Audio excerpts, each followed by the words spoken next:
नमस्कार दोस्तों, राधे राधे। तो चलिए आज स्टार्ट करते हैं revision import and export under GST chapter का, एंड उसके साथ ही हम रिफंड चैप्टर का भी रिवीजन इसी लेक्चर में करेंगे।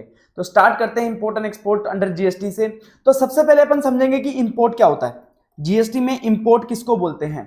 इंपोर्ट दो चीजों का हो सकता है, या तो गुड्स का इंपोर्ट हो सकता है या सर्विसेज का इंपोर्ट हो सकता है।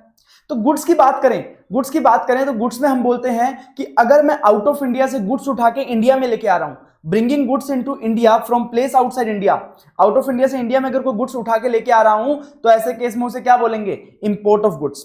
और इंपोर्ट और एक्सपोर्ट हमने प्लेस ऑफ सप्लाई चैप्टर में पढ़ा था कि हमेशा क्या होता है, इंटरस्टेट सप्लाई होता है। तो जो इंपोर्ट ऑफ गुड्स मैं आउट ऑफ इंडिया से इंडिया में गुड्स लेके आऊंगा, तो वो क्या हो जाएगी, इंटरस्टेट सप्लाई, और उसके ऊपर क्या लग जाएगा, आईजीएसटी लग जाएगा। अब उसके बाद अगर मैं सर्विसेज की बात करूं, तो सर्विसेज इंपोर्ट कैसे होती हैं, तो उसमें तीन क्राइटेरिया फुलफिल होने चाहिए कि भाई जो सप्लायर है वो आउटसाइड इंडिया होना चाहिए, और जो खरीदार है वो इंडिया में होना चाहिए, मतलब रेसिपेंट इंडिया में होना चाहिए, और प्लेस ऑफ सप्लाई जो हमने प्लेस ऑफ सप्लाई चैप्टर में डिटरमाइन करी थी वो हमारी कहां पे होनी चाहिए, इंडिया में।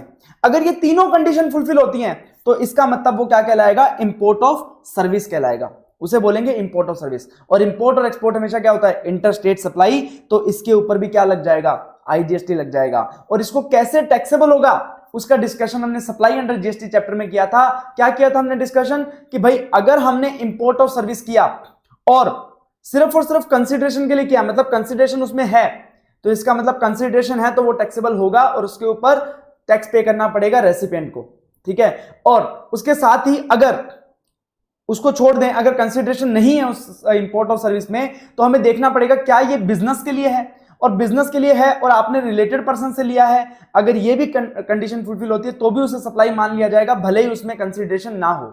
बट अगर कंसीडरेशन भी नहीं है और बिजनेस पर्पज से भी नहीं है, तो ऐसे केस में उसे टैक्सेबल नहीं माना जाता उस इंपोर्ट ऑफ सर्विस को। चलिए, तो ये बात हो गई इंपोर्ट ऑफ सर्विस की टैक्सेबिलिटी की बात। अब इंपोर्ट ऑफ गुड्स की टैक्सेबिलिटी की बात करें, तो इंपोर्ट ऑफ गुड्स का क्या होता है कि जैसे ही वो इंडिया में आएगा, तो इंडिया में आने के लिए उसे पोर्ट पे आना पड़ेगा, पोर्ट या एयरपोर्ट पे आना पड़ेगा, और पोर्ट और एयरपोर्ट से अपना माल लेके जाने के लिए आपको वहां पे कस्टम ऑफिसर बैठा होगा, उस कस्टम ऑफिसर को पूरा डिटेल देना पड़ेगा कि मैंने ये माल इंपोर्ट किया है और उसके ऊपर हमें टैक्स पे करके आना पड़ेगा। अगर हम माल को जो हमने इंपोर्ट किया आउट ऑफ इंडिया से इंडिया में लेके आ रहे हैं, अगर हमें उसे इंडिया में लेके आना है, तो हमें कस्टम ऑफिसर को पूरा का पूरा जो आईजीएसटी इस पे लगता है वो टैक्स पे करके आना पड़ेगा, कस्टम ड्यूटी भी और आईजीएसटी भी। तो जो टैक्सेस का लेवी और कलेक्शन होगा वो कैसे होगा, कस्टम ड्यूटी और आईजीएसटी दोनों आपसे कलेक्ट कर लिए जाएंगे जब आप गुड्स को इंडिया में लेके आओगे, ठीक है। बट अगर कोई गुड्स इंपोर्ट किया है एसईजेड ने, स्पेशल इकोनॉमिक जोन ने, या फिर आपने इंपोर्ट ऑफ बैगेज किया है, तो ऐसे केस में वो जीएसटी से एग्जेम्प्ट होता है। अब बोलो सर हमने इंपोर्ट किया गुड्स, हमने इंपोर्ट किया सर्विसेज, और उसका यूज हम बिजनेस में कर रहे हैं जिससे हम आउटवर्ड सप्लाई प्रोवाइड कर रहे हैं, तो सर क्या इसके ऊपर जो हमने टैक्स पे किया उसका हमें इनपुट मिल जाएगा, बिल्कुल मिल जाएगा। अगर आप गुड्स की बात करोगे तो गुड्स के लिए आपने बिल ऑफ एंट्री फाइल करी होगी, जब आप माल छुड़वा के लाओगे कस्टम ऑफिसर से, तो आप वहां पे बिल ऑफ एंट्री फाइल करके आओगे जिसके ऊपर लिखा होगा कि आपने टैक्स पे किया है, तो वो एक आपका टैक्स पेइंग डॉक्यूमेंट हो जाएगा। तो बिल ऑफ एंट्री के बेसिस पे आप क्या ले पाओगे, आप आईटीसी ले पाओगे। और अगर आपने सर्विसेज इंपोर्ट करी होगी तो उसका इनवॉइस होगा, उस इनवॉइस के बेसिस पे आप क्या ले पाओगे, इनपुट टैक्स क्रेडिट ले पाओगे। अब इंपोर्ट ऑफ सर्विस के केस में ही एक आता है ओआईडीएआर सर्विसेज। कौन सा, ओआईडीएआर सर्विसेज होता है online information database access and retrieval services. ऐसी सर्विसेज जिसको ऑनलाइन प्रोवाइड किया जाता है, जिसमें बिल्कुल भी ह्यूमन इंटरवेंशन नहीं होती, पूरी ऑटोमेटिक सर्विस होती है। तो सर्विस डिलीवरी जो कि मीडिएटेड थ्रू होती है, आईटी इंफॉर्मेशन टेक्नोलॉजी के थ्रू, इंटरनेट के थ्रू प्रोवाइड की जाती है, एंड पूरी ऑटोमेटेड होती है, उसमें कोई भी ह्यूमन इंटरवेंशन नहीं होता। लेट्स से नेटफ्लिक्स है, नेटफ्लिक्स ने पूरा कंटेंट अपने ऐप पे डाल दिया। अब मुझे कोई भी अगर मूवी देखनी है तो मैं नेटफ्लिक्स का सब्सक्रिप्शन लूंगा और उसके ऊपर एक्सेस करके और मैं मूवी देख लूंगा, ठीक है, या कोई भी कंटेंट देखना है वो मैं देख सकता हूं। या आपने आजकल वेबसाइट्स देखी होंगी जहां पे वेबसाइट्स पे आप कुछ भी डाउनलोड कर सकते हो अपने ऑटोमेटिकली, या फिर आपने क्लाउड सर्विसेज देखी होंगी कि आप कहीं भी डेटा स्टोर कर सकते हो। जैसे आप गूगल से आप क्या लेते हो, गूगल ड्राइव का एक्सेस लेते हो, गूगल ड्राइव पे आप स्पेस लेते हो जहां पे आप अपना डेटा स्टोर कर सकते हो, उसके लिए आप गूगल को पैसा देते हो। तो क्या बीच में कोई ह्यूमन इंटरवेंशन हो, पूरा ये इंटरनेट के थ्रू चलता है, ठीक है। तो जो online information database access and retrieval services होती है, और उसका service provider out of India होता है, उसका service provider out of India है, इंडिया में सर्विसेज प्रोवाइड कर रहा है, तो ऐसे केस में प्लेस ऑफ सप्लाई क्या होता है? Location of the recipient. तो जो खरीदार है, जैसे मैं अगर इंडिया में हूं, मैं अगर कोई आउट ऑफ इंडिया से सर्विसेज ले रहा हूं, ऐसी ओआईडीआर सर्विसेज, तो मेरा लोकेशन क्या हो जाएगा? प्लेस ऑफ सप्लाई हो जाएगा। ये हमने प्लेस ऑफ सप्लाई चैप्टर में पढ़ा। और एक और बात, उसकी टैक्सेबिलिटी कैसे होती है? तो मैं अगर रेसिपिएंट हूं इंडिया में, ठीक है, इंडिया में मैं रेसिपिएंट हूं, हम नॉर्मली बात करते हैं कि अगर हमने इंपोर्ट ऑफ सर्विस किया है, तो हमने रिवर्स चार्ज मैकेनिज्म में पढ़ा था कि अगर हमने इंपोर्ट ऑफ सर्विस किया है जिसका जो सप्लायर है वो आउटसाइड इंडिया है, तो ऐसे केस में टैक्स कौन पे करेगा? जो इंडिया में लोकेटेड है, जो इंडिया में लोकेटेड बंदा है वो टैक्स पे करेगा। एक्सेप्ट अगर ओआईडीआर सर्विसेज हम प्रोवाइड की गई है किसको? नॉन टैक्सेबल ऑनलाइन रेसिपिएंट को। तो इसका मतलब अगर online information database access retrieval services अगर किसी नॉन टैक्सेबल ऑनलाइन रेसिपिएंट को प्रोवाइड की जाती है, तो ऐसे केस में टैक्स भी किसे पे करना पड़ेगा? जो सप्लायर आउटसाइड इंडिया है ना, जो ओआईडीआर सर्विसेज प्रोवाइड करा रहा है बाहर से, इंडिया के बाहर से, उसे ही टैक्स पे करना पड़ेगा। मतलब सप्लायर को ही टैक्स करना पड़ेगा फॉरवर्ड चार्ज मैकेनिज्म में। अब आप बोलोगे सर क्या बाहर वाले को हम कह सकते हैं कि भाई तुम्हें रजिस्ट्रेशन करवाना पड़ेगा क्योंकि वो तो आउट ऑफ इंडिया है? बिल्कुल कह सकते हैं, क्योंकि वो इंडिया में हमारे सर्विसेज प्रोवाइड करा रहा है। तो यहां पे बोल दिया गया कि अगर कोई ओआईडीआर सर्विस प्रोवाइडर है जो कि आउटसाइड इंडिया बैठा है और यहां पे नॉन टैक्सेबल ऑनलाइन रेसिपिएंट को सर्विसेज प्रोवाइड कर रहा है, तो उसे रजिस्ट्रेशन लेना पड़ेगा सेपरेटली और टैक्स पे करना पड़ेगा। जैसे अब मान लीजिए मैंने नेटफ्लिक्स की सर्विसेज ली, मैंने नेटफ्लिक्स का सब्सक्रिप्शन लिया और नेटफ्लिक्स मान लो आउट ऑफ इंडिया से मेरे को सर्विसेज प्रोवाइड कर रहा है, तो अब ऐसे केस में गवर्नमेंट के लिए मुझे पकड़ना बहुत मुश्किल है, क्योंकि मैं क्या हूं? एक इंडिविजुअल हूं, मैं क्या हूं? एक नॉन टैक्सेबल ऑनलाइन रेसिपिएंट हूं। मतलब मैं ऑनलाइन सर्विसेज ले रहा हूं और मैं टैक्सेबल भी नहीं हूं। टैक्सेबल हो तो गवर्नमेंट मुझे पकड़ ले, बट अब मैं टैक्सेबल भी नहीं हूं और ऑनलाइन सर्विसेज ले रहा हूं, तो ऐसे केस में गवर्नमेंट मुझसे टैक्स नहीं लेना चाहती। गवर्नमेंट बोलेगी कि भाई जो सर्विस प्रोवाइडर है भले आउट ऑफ इंडिया है तो उसे टैक्स पे करना पड़ेगा फॉरवर्ड चार्ज मैकेनिज्म में। बट अगर नॉन टैक्सेबल ऑनलाइन रेसिपिएंट के अलावा कोई व्यक्ति है, मतलब नॉन टैक्सेबल नहीं है, मतलब बिजनेस एंटिटी को धंधा कर रहा है, ऐसा कोई व्यक्ति है जो टैक्सेबल है, तो ऐसे केस में जो टैक्स पे होगा वो रिवर्स चार्ज मैकेनिज्म में ही पे होगा। रिवर्स चार्ज मैकेनिज्म में अगर कोई मान लो बिजनेस कोई सर्विसेज ले रहा है किससे? आउट ऑफ इंडिया वाली एंटिटी से, तो वो जो सर्विसेज लेगा उसके ऊपर टैक्स कौन पे करेगा? वो बिजनेस ही पे करेगा रिवर्स चार्ज मैकेनिज्म के अंदर। ठीक है, चलिए उसके बाद एक और बात होती है कि भाई अगर मान लो नेटफ्लिक्स का सब्सक्रिप्शन है, वो मैंने मान लो मेरे पास कोई वोडाफोन का ऐप था, मैंने वोडाफोन के ऐप के थ्रू सब्सक्रिप्शन ले लिया उसका। वोडाफोन भी क्या करता है? इंडिया के बाहर से काम करता है, ये मान के चलो वोडाफोन भी इंडिया के बाहर से काम करता है। तो कोई ऐसा इंटरमीडियरी है जिसके थ्रू मैंने जो ओआईडीआर सर्विस प्रोवाइडर है उससे सर्विसेज ली है, तो ऐसे केस में उस इंटरमीडियरी को ही क्या मान लिया जाएगा? सर्विस प्रोवाइडर मान लिया जाएगा और टैक्स किसे पे करना पड़ेगा? इंटरमीडियरी को। बट कुछ 4 केसेस हैं जिसके अंदर उसको टैक्स पे नहीं करना पड़ेगा। 4 कंडीशन फुलफिल करनी पड़ेंगी कि अगर इंटरमीडियरी ने जो इनवॉइस इशू किया है उसमें क्लियरली बताया है कि सप्लायर कौन है सर्विसेज का, पेमेंट भी डायरेक्टली सप्लायर को जा रहा है, इंटरमीडियरी का कोई रोल नहीं है, इंटरमीडियरी कोई भी वादा नहीं करता, ऑथोराइज नहीं करता डिलीवरी, और ना ही टर्म एंड कंडीशन इंटरमीडियरी ने डिसाइड किए हैं। इसका मतलब इंटरमीडियरी तो नाम का है, उसका कोई भी उसके ऊपर कंट्रोल नहीं है। तो मेन कौन है? Service provider. तो ऐसे केस में जो ओआईडीआर सर्विस प्रोवाइडर है उसी को टैक्स पे करना पड़ेगा। अब मैं कुछ आपको एग्जांपल देता हूं ओआईडीआर सर्विस के। मैंने आपको 2-3 एग्जांपल तो दिए, अब और बात करते हैं। जैसे मान लो आपको एक मेल आता है, मेल के अंदर आपको पीडीएफ दी होती है, ठीक है, वो पीडीएफ आपको मैन्युअली मेल की जाती है प्रोवाइडर के द्वारा, सामने वाले व्यक्ति के द्वारा आपको मैन्युअली मेल किया जाता है। तो ऐसे केस में जब ह्यूमन इंटरवेंशन है तो वो ओआईडीआर सर्विसेज नहीं हो सकती। आपको मेल आते हैं जिसके लिए आप पैसा पे करते हो और वो ऑटोमेटिक मेल आते हैं, तो ऐसे केस में ओआईडीआर सर्विस हो जाएगी।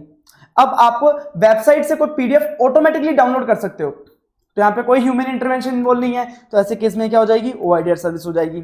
अगर कोई मान लो ऐसी वेबसाइट है जहां से आपको चाहे वो फोटो आप डाउनलोड कर सकते हो, तो ऑटोमेटिक डाउनलोड कर रहे हो, तो ऐसे केस में भी ओआईडीआर सर्विस हो जाएगी। ऑनलाइन कोर्सेज मिल रहे हैं आपको प्री रिकॉर्डेड वीडियोस वगैरह के साथ, तो ऐसे में कोई भी ह्यूमन इंटरवेंशन इन्वॉल्व नहीं है, तो ये भी क्या हो जाएगी? ओआईडीआर सर्विस प्रोवाइडर हो जाएगी। अब हम बात करेंगे, ये हमने बात किया इंपोर्ट ऑफ गुड्स का, इंपोर्ट ऑफ सर्विसेज का। अब हम बात करेंगे एक्सपोर्ट ऑफ गुड्स का और एक्सपोर्ट ऑफ सर्विसेज का। एक्सपोर्ट ऑफ गुड्स क्या होता है? Export of goods, import of goods का मतलब क्या होता था? इंडिया में गुड्स को लेके आना, और एक्सपोर्ट ऑफ गुड्स का मतलब होता है गुड्स को इंडिया से बाहर लेके जाना। मतलब इंडिया में जो गुड्स पड़े हैं उनको इंडिया से बाहर लेके जाना क्या होगा? Export of goods, taking goods from India to place outside India. तो अगर मैं कोई गुड्स इंडिया से आउट ऑफ इंडिया लेके जा रहा हूं तो उसे क्या बोलते हैं? Export of goods. सर्विस के केस में कब एक्सपोर्ट ऑफ सर्विस बोला जाएगा? अगर सप्लायर इंडिया में लोकेटेड है। देखो इंपोर्ट ऑफ सर्विस में क्या बोला था? सप्लायर आउटसाइड लोकेटेड है, तो एक्सपोर्ट में क्या बोलेंगे? सप्लायर इंडिया में लोकेटेड है। रेसिपिएंट आउटसाइड इंडिया लोकेटेड है, प्लेस ऑफ सप्लाई भी आउटसाइड इंडिया है, तो सप्लायर तो इंडिया में है, रेसिपिएंट खरीदार आउट ऑफ इंडिया है, और प्लेस ऑफ सप्लाई भी आउटसाइड इंडिया है। उसके बाद आपको पेमेंट जो रिसीव हो रही है फॉरेन करेंसी में रिसीव हो रही है, जो पेमेंट आपको रिसीव होगी वो फॉरेन करेंसी में रिसीव होगी, और अगर आपको आरबीआई परमिट करेगा तो आईएनआर में भी ले सकते हो। अगर आरबीआई परमिट करता है तो आप आईएनआर में भी ले सकते हो, बट नॉर्मली आपको फॉरेक्स में रिसीव होनी चाहिए। और सप्लायर और रेसिपिएंट, बेचने वाला, सर्विस देने वाला और सर्विस लेने वाला, दोनों merely establishment of distinct person नहीं है। ठीक है, तो 5 कंडीशन क्या हो गए? 5 कंडीशन क्या हो गए कि सप्लायर इंडिया में होना चाहिए, रेसिपिएंट आउटसाइड इंडिया होना चाहिए, place of supply outside India होना चाहिए, पैसा फॉरेन करेंसी में रिसीव होना चाहिए, फिर सप्लायर एंड रेसिपिएंट दोनों merely establishment of distinct person नहीं है। अब इनमें से अगर एक भी कंडीशन फुलफिल नहीं होती है तो ये एक्सपोर्ट ऑफ सर्विस नहीं कहलाएगा। तो ऐसे केस में ये 5 कंडीशन फुलफिल होने पे ही आप इसे क्या बोलोगे? एक्सपोर्ट ऑफ सर्विस बोलोगे। तो अब आपको ये और बता दो कि पेमेंट आपको करेंसी में तो रिसीव हो रही है, फॉरेन करेंसी में, बट कई बार क्या होता है आईएनआर में भी रिसीव हो सकती है, अगर आपको आरबीआई परमिट कर देता है आईएनआर में पैसा रिसीव करने के लिए। और दूसरी बात, अब जब हमने बोला कि supplier and recipient not merely establishment of distinct person, तो एस्टेब्लिशमेंट ऑफ डिस्टिंक्ट पर्सन का मतलब क्या होता है कि भाई मैं एक व्यक्ति हूं, मेरा एक बिजनेस इंडिया में है, एक आउटसाइड इंडिया है, तो दोनों आपस में क्या हो गए? Establishment of distinct person. तो उसको भी और डिटेल में बताया गया। हम एक सिनेरियो कंसीडर करते हैं कि ऑस्ट्रेलिया में मैंने एक कंपनी इनकॉर्पोरेट कर रखी है अंडर लॉज आउटसाइड इंडिया। मैंने ऑस्ट्रेलिया के लॉज के हिसाब से मैंने वहां पे कंपनी एक इनकॉर्पोरेट कर रखी है, फॉरेन कंपनी, और इंडिया में भी मैंने इंडिया के कंपनीज एक्ट के अकॉर्डिंग एक कंपनी फॉर्म कर रखी है। तो जो इंडिया की कंपनी है उसका अपना सेपरेट एग्जिस्टेंस है, और जो आउटसाइड इंडिया वाली कंपनी है उसका अपना सेपरेट एग्जिस्टेंस है, क्योंकि वो भी एज अ कंपनी है। तो दोनों कंपनी का अपना सेपरेट एग्जिस्टेंस है, तो दोनों को हम एस्टेब्लिशमेंट ऑफ डिस्टिंक्ट पर्सन नहीं बोल सकते, भले ये दोनों कंपनी एक ही व्यक्ति की हो, क्योंकि कंपनियों का अपना खुद का सेपरेट एग्जिस्टेंस होता है। तो ऐसे केस में जो ऑस्ट्रेलिया में मैंने कंपनी फॉर्म करी है, इंडिया में जो कंपनी फॉर्म करी है, वो दोनों सेपरेट हैं, भले ही सब्सिडरी हो, सिस्टर कंसर्न हो, ग्रुप कंसर्न हो, कोई फर्क नहीं पड़ता, उन दोनों का अपना सेपरेट लीगल एंटिटी है और सेपरेट एग्जिस्टेंस है, hence both are not establishment of distinct person. तो ऐसे केस में अगर मैंने इंडिया में कंपनी बना रखी है, आउटसाइड इंडिया कंपनी बना रखी है, अगर इन दोनों में कोई सर्विसेज लेन देन हो रहा है तो उसे एक्सपोर्ट ऑफ सर्विस की कैटेगरी में रखा जा सकता है। उसके बाद सिनेरियो 2 कंसीडर करते हैं कि हो सकता है मैंने ऑस्ट्रेलिया में एक कंपनी बना रखी हो, ठीक है, वो तो हो गई फॉरेन कंपनी, उसका तो अपना सेपरेट एग्जिस्टेंस है। अब उस कंपनी ने अपना इंडिया में कोई ब्रांच खोल रखा है या अपना कोई ऑफिस खोल रखा है, तो बताओ वो ब्रांच और ऑफिस का अपना कोई सेपरेट एग्जिस्टेंस है? क्योंकि इसको मैंने ब्रांच और ऑफिस को मैंने इनकॉर्पोरेट नहीं करा इंडिया में अलग से, तो वो उसी कंपनी का ब्रांच और ऑफिस यहां पे इंडिया में खुला हुआ है, तो इसका मतलब वो आपस में क्या हो गए? एस्टेब्लिशमेंट ऑफ डिस्टिंक्ट पर्सन हो गए, क्योंकि उसी कंपनी का ब्रांच ऑफिस इधर है और कंपनी उधर है। अब इसी प्रकार से मान लो इंडिया में एक कंपनी इनकॉर्पोरेटेड है, इंडिया के कंपनीज एक्ट के अकॉर्डिंग मैंने एक कंपनी इनकॉर्पोरेट कर रखी है, और इस कंपनी ने अपना ब्रांच या फिर ऑफिस आउटसाइड इंडिया खोल रखा है। तो इस कंपनी ने जो ब्रांच या ऑफिस है जो आउटसाइड इंडिया खोल रखा है, तो क्या आपस में इनका सेपरेट एग्जिस्टेंस है? बिल्कुल नहीं है, क्योंकि ये दोनों एक दूसरे के लिए ही हैं। तो ये क्या हो गए? एस्टेब्लिशमेंट ऑफ डिस्टिंक्ट पर्सन हो गए, क्योंकि इनका सेपरेट एंटिटी या सेपरेट एग्जिस्टेंस नहीं है। तो अगर मैंने कंपनी आउटसाइड इंडिया बनाई है, उसका ब्रांच इंडिया में है, या मैंने इंडिया में कोई कंपनी बनाई है, उसका ब्रांच वगैरह आउटसाइड इंडिया है जो कि इनकॉर्पोरेटेड नहीं है, तो ऐसा मतलब वो दोनों सेपरेट एग्जिस्टेंस नहीं है। ऐसे केस में दोनों को क्या बोलेंगे? एस्टेब्लिशमेंट ऑफ डिस्टिंक्ट पर्सन बोला जाएगा, एस्टेब्लिशमेंट ऑफ डिस्टिंक्ट पर्सन बोला जाएगा। ठीक है, चलो ये बात समझ में आती है। अब हम क्या करते हैं? अब हम सबसे पहले जीरो रेटेड सप्लाई समझेंगे। जीरो रेटेड सप्लाई समझेंगे। तो जीरो रेटेड सप्लाई की बात करते हैं। जीरो रेटेड सप्लाई क्या होती है? हमने इंपोर्ट की बात की, हमने एक्सपोर्ट की बात की, हमें इंपोर्ट समझ में आ गया क्या होता है, एक्सपोर्ट समझ में आ गया क्या होगा। अब एक कंसेप्ट आता है zero rated supply. Zero rated supply का कंसेप्ट है जीएसटी में। ये क्या बोलता है कि जीरो रेटेड सप्लाई का मतलब है export of goods and services. Zero rated supply का मतलब है export of goods and services and supply of goods and services to the SEZ unit और डेवलपर। मतलब अगर या तो आप एक्सपोर्ट कर रहे हो गुड्स का, या फिर एक्सपोर्ट कर रहे हो सर्विसेज का, या फिर आप इंडिया में एक एरिया है जिसे बोलते हैं एसईजेड। इंडिया में बहुत सारी जगह पे एसईजेड एक एरिया बनाया होता है जहां पे इंडस्ट्रियल एक्टिविटीज को बढ़ावा देने के लिए, और जहां से क्या होता है गुड्स वगैरह एक्सपोर्ट होता है। ठीक है, तो ऐसे कुछ एरिया डेवलप कर रखे हैं। अगर आप उस एरिया में काम करने वाले यूनिट्स को कुछ सप्लाई कर रहे हो, एसईजेड यूनिट को, या फिर एसईजेड को डेवलप करने वाले जो लोग हैं उनको अगर आपको गुड्स या सर्विसेज दे रहे हो, तो उसे भी क्या बोलेंगे? Zero rated supply. उसे भी क्या बोलेंगे? Zero rated supply. तो क्या क्या आ गया? एक तो export of goods and services, और या फिर आपको सप्लाई कर रहे हो एसईजेड यूनिट या फिर डेवलपर को, उसे बोलते हैं जीरो रेटेड सप्लाई। अब इसे जीरो रेटेड सप्लाई क्यों बोलते हैं? क्योंकि इसके ऊपर आपका टैक्स का बर्डन गवर्नमेंट के द्वारा जीरो कर दिया जाता है। इसके ऊपर गवर्नमेंट के द्वारा टैक्स का बर्डन जीरो कर दिया जाता है। तो जब आप कोई सप्लाई करोगे जो कि जीरो रेटेड सप्लाई है, तो उसके ऊपर आपका टैक्स खत्म कर देंगे। तो सर फिर हमने आईटीसी में पढ़ा था कि अगर हम आउटवर्ड सप्लाई प्रोवाइड करते हैं और उसके ऊपर टैक्स नहीं लगता, तो ऐसे केस में हम जो इनवर्ड सप्लाई रिसीव करते हैं उसके ऊपर हमें टैक्स का क्रेडिट नहीं मिलता। तो वो वाली बात जो आती है वो एग्जेम्प्ट सप्लाईज के केस में आती है कि भाई अगर आगे वाली सप्लाई एग्जेम्प्ट है तो पीछे वाला जो आपने इनपुट लिया उसका भी क्रेडिट नहीं मिलेगा। बट यहां पे जीरो रेटेड सप्लाई क्या है? जीरो रेटेड सप्लाई ऐसी है कि हम इसे बढ़ावा देना चाहते हैं। हम चाहते हैं कि एक्सपोर्ट को बढ़ावा मिले, हम चाहते हैं कि एसईजेड यूनिट डेवलपर को हम सप्लाई प्रोवाइड कराएं। तो इन जीरो रेटेड सप्लाई में जो सप्लाईज आती हैं वो हम बढ़ावा देना चाहते हैं, और अगर हम उन्हें आईटीसी नहीं देंगे, इनपुट टैक्स क्रेडिट नहीं देंगे, तो ऐसे केस में उनका टैक्स का बर्डन जीरो नहीं हो पाएगा और हम उन्हें एनकरेज नहीं कर पाएंगे। तो ऐसे केस में अगर आपको जीरो रेटेड सप्लाई करते हो, उसके रिलेटेड कोई इनपुट या इनपुट सर्विसेज आपने लिए हैं, तो उसके ऊपर आपको फुल क्रेडिट मिलता है, एग्जेम्प्ट सप्लाई में आपको क्रेडिट नहीं मिलता। ये फर्क है। अब जब आपको गवर्नमेंट ने बोला कि भाई आपका टैक्स का बर्डन जीरो कर देंगे, गवर्नमेंट ने बोला कि अगर आप export of goods and service करोगे या फिर आप सप्लाई करोगे एसईजेड यूनिट या डेवलपर को, तो आपका टैक्स का बर्डन जीरो कर देंगे, इसीलिए इसको क्या बोलते हैं? Zero rated supply. तो वो कैसे करेंगे? उसके लिए गवर्नमेंट ने आपको दो ऑप्शन दिए। गवर्नमेंट ने बोला या तो ऐसा करो, आप हमें पहले टैक्स पे कर दो। गवर्नमेंट ने बोला कि अगर आप सप्लाई कर रहे हो ऐसी जीरो रेटेड सप्लाई, तो आप हमें पहले टैक्स पे कर दो जितना भी इस पे बनता है, और जब आपका जीरो रेटेड सप्लाई कंप्लीट हो जाएगा हम तुम्हें क्या कर देंगे? वो टैक्स वापस कर देंगे। सही बात है, बिल्कुल सही बात है। और दूसरा गवर्नमेंट ने बोला कि ऐसा करो, तुम हमें टैक्स ही पे मत करो, हम तुमसे टैक्स ही नहीं लेंगे। तो दोनों ऑप्शन दे दिए। दोनों ऑप्शन में क्या क्या है चलिए बात करते हैं। सबसे पहला ऑप्शन है कि आप ऐसा करो, हमें टैक्स ही पे मत करो। उसमें कैसे होगा? आप ये मान के चलो कि मैंने एक जीरो रेटेड सप्लाई करी 10,000 रुपए की, अब मैंने परचेज किया, उस सप्लाई को करने के लिए मैंने इनपुट परचेज किया कितने का? 5,000 रुपए का, और टैक्स रेट थी मान लो 18%।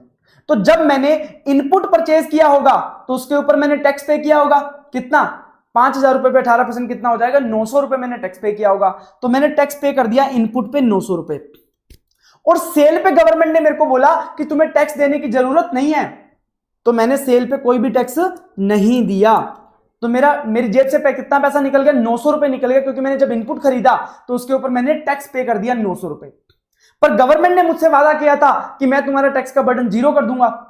बट देखो, अब जो मैंने इनपुट पे टैक्स पे किया था उसका मेरे को आईटीसी तो मिल जाएगा, इनपुट टैक्स क्रेडिट तो मिल जाएगा, पर मैं उसका यूज कहां करूंगा? क्योंकि जब मैं सेल कर रहा हूं तो सेल पे तो मेरा कोई टैक्स बन ही नहीं रहा। तो जो मैंने इनपुट पे इनपुट टैक्स कमाया है उसका मैं क्या करूंगा? उसका मैं यूज कैसे करूंगा?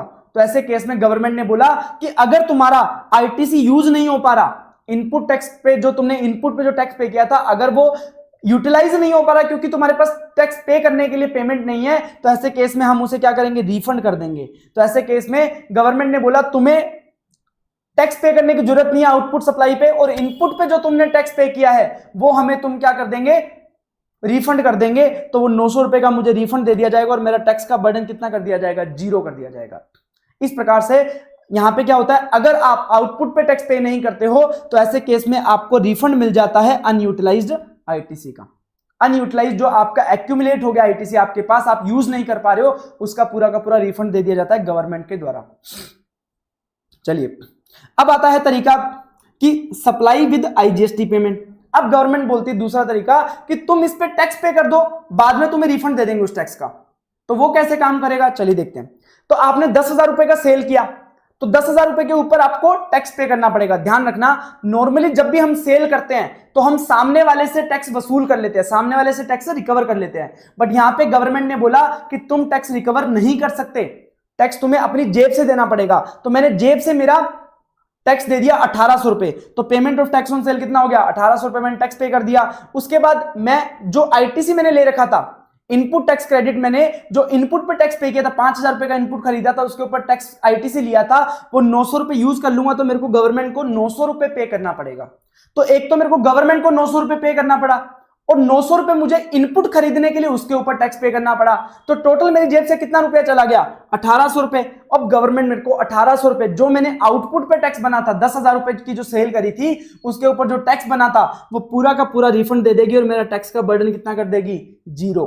तो ऐसे केस में जो आपने आउटपुट पे टैक्स पे किया है, जो भी आपने आउटपुट पे टैक्स पे किया है, सेल पे टैक्स पे किया है, वो आपको रिफंड दे दिया जाएगा गवर्नमेंट के द्वारा।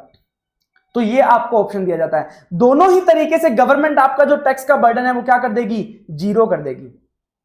तो अब सर ये दोनों में फर्क क्या है, सप्लाई अंडर बॉन्ड और एलयूटी, मतलब विदाउट पेमेंट ऑफ आईजीएसटी और विद पेमेंट ऑफ आईजीएसटी, तो दोनों में फर्क क्या है। तो दोनों में ये फर्क है कि अगर आप ऑप्शन चूज करते हो कि आप विदाउट पेमेंट ऑफ आईजीएसटी करना चाहते हो, कि गवर्नमेंट को बोलते हो कि भाई मैं टैक्स ही नहीं दूंगा, तो ऐसे केस में गवर्नमेंट आपसे मांगेगी बॉन्ड और एलयूटी।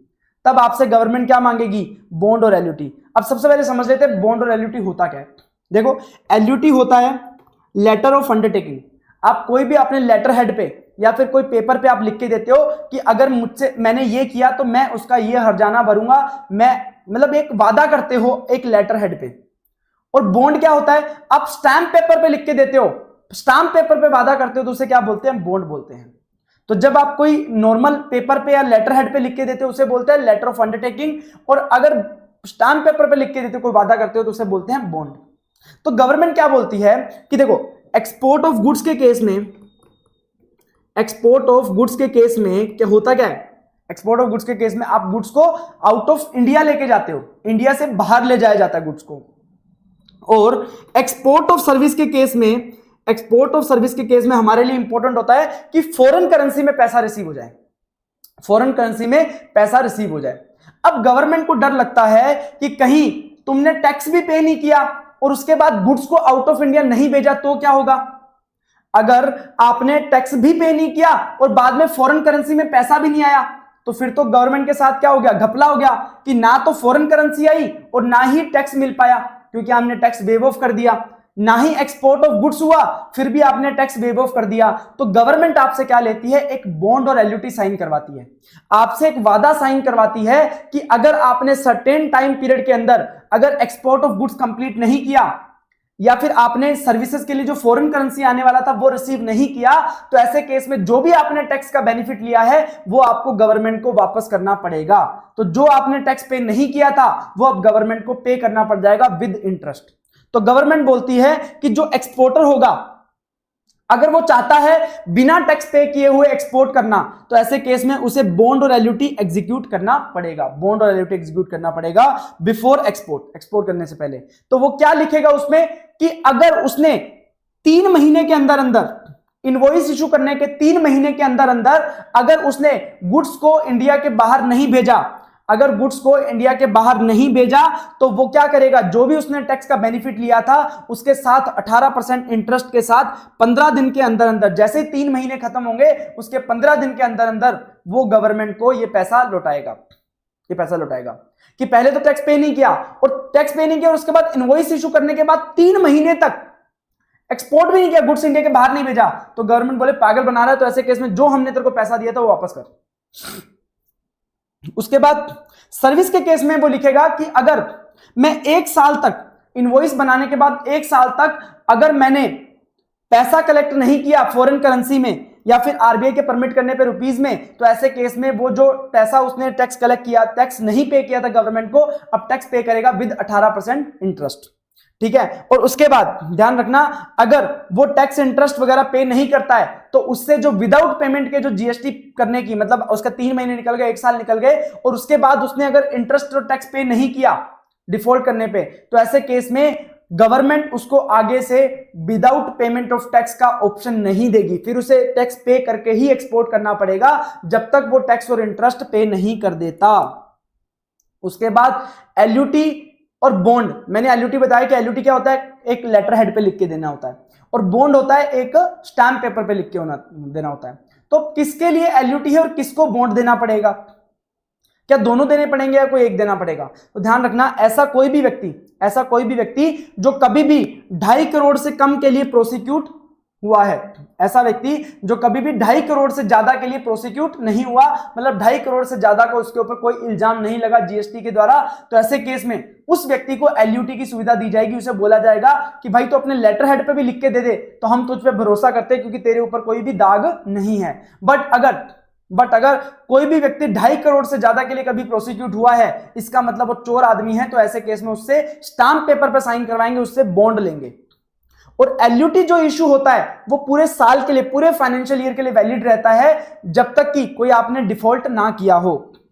तो एलयूटी वैलिड रहता है for full financial year except withdrawn due to non payment of tax and interest. अगर आप डिफॉल्ट करोगे तो आपका एलयूटी विड्रॉ कर लिया जाएगा, बट अगर आप नहीं करते हो डिफॉल्ट, तो ऐसे केस में एलयूटी वैलिड रहेगा पूरे फाइनेंशियल ईयर के लिए।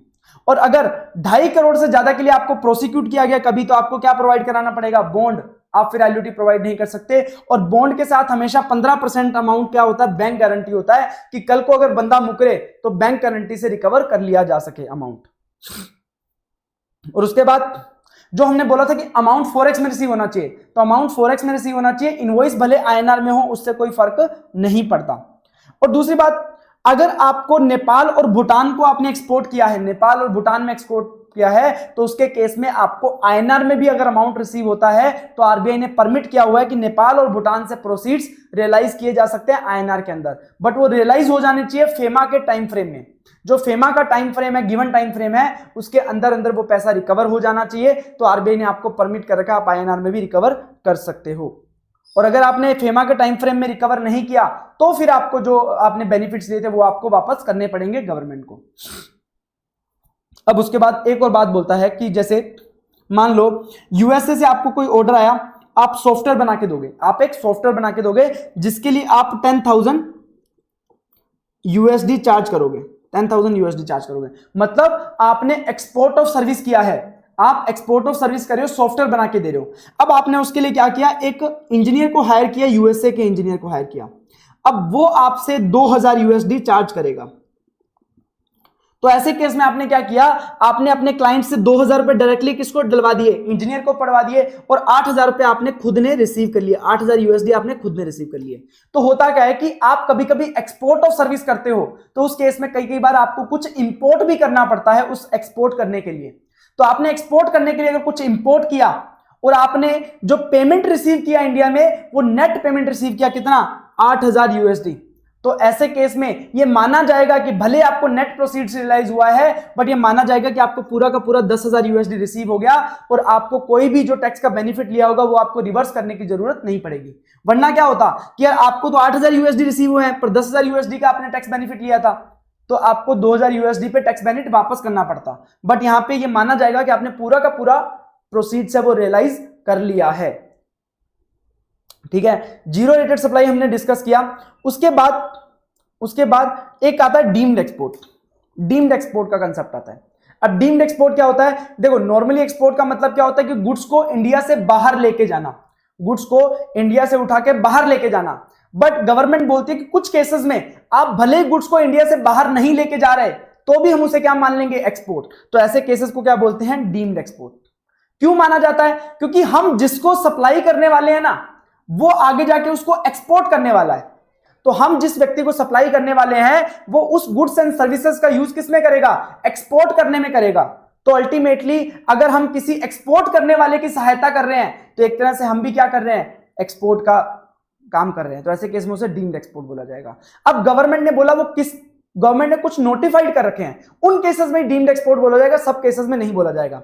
अगर आपने सप्लाई ऑफ गुड्स किया है अगेंस्ट एडवांस ऑथराइजेशन, कोई ऐसा व्यक्ति जिसने एडवांस ऑथराइजेशन ले रखा है, अगर आपने उसको गुड्स सेल किया है, इसका मतलब वो इस गुड्स का यूज करेगा एक्सपोर्ट करने में। इसी प्रकार से आपने अगर कैपिटल गुड्स सप्लाई किया है अगेंस्ट ईपीसीजी ऑथराइजेशन, ऐसे ही आपने गुड्स सप्लाई किया है किसको, एक्सपोर्ट ओरिएंटेड यूनिट को, जो कि एक्सपोर्ट ही करती है, electronic hardware technology park unit को, बायोटेक्नोलॉजी पार्क यूनिट को, सॉफ्टवेयर टेक्नोलॉजी पार्क यूनिट को। तो ये क्या होता है कि एक पर्टिकुलर इंडस्ट्री का एक एरिया बना दिया जाता है कि भाई इस एरिया में वो इंडस्ट्री काम करेगी। जैसे मैंने एक सॉफ्टवेयर पार्क बना दिया, तो वहां पे सॉफ्टवेयर वाली जो कंपनीज है वहां पे जाके काम करती हैं। तो जब एक एरिया में सॉफ्टवेयर वाली कंपनीज काम करती हैं तो उससे क्या होता है, प्रमोट होता है, वो चीज प्रमोट होती है, तो उससे एक्सपोर्ट को बढ़ावा मिलता है। तो इन लोगों को एक्सपोर्ट करते हैं ये लोग, तो इन लोगों को अगर आपने सप्लाई ऑफ गुड्स किया है तो उसे भी क्या मान लिया जाएगा, डीम्ड एक्सपोर्ट मान लिया जाएगा। उसके बाद अगर बैंक या पब्लिक सेक्टर अंडरटेकिंग ने सप्लाई ऑफ गोल्ड किया है अगेंस्ट एडवांस ऑथराइजेशन, उसे भी क्या माना जाएगा, डीम्ड एक्सपोर्ट माना जाएगा। अब देखो गुड्स इंडिया के बाहर तो नहीं जा रहा, तो ऐसे केस में आपके पास एक ही ऑप्शन है, आपको विदाउट पेमेंट ऑफ टैक्स का ऑप्शन नहीं मिलेगा, आपको टैक्स तो पे करना पड़ेगा। तो not actually taken outside India, hence option not to pay tax is not available. तो आपको टैक्स तो पे करना पड़ेगा, बट क्योंकि हम इसे डीम्ड एक्सपोर्ट मान रहे हैं, तो जो भी आपने टैक्स पे किया है उसको हम क्या कर देंगे, रिफंड कर देंगे। जो भी आपने टैक्स पे किया है उसको रिफंड मिल जाएगा। अब रिफंड कैसे मिलेगा वो हम डिस्कस करेंगे चैप्टर रिफंड में, वो हम रिफंड चैप्टर में डिस्कस करेंगे।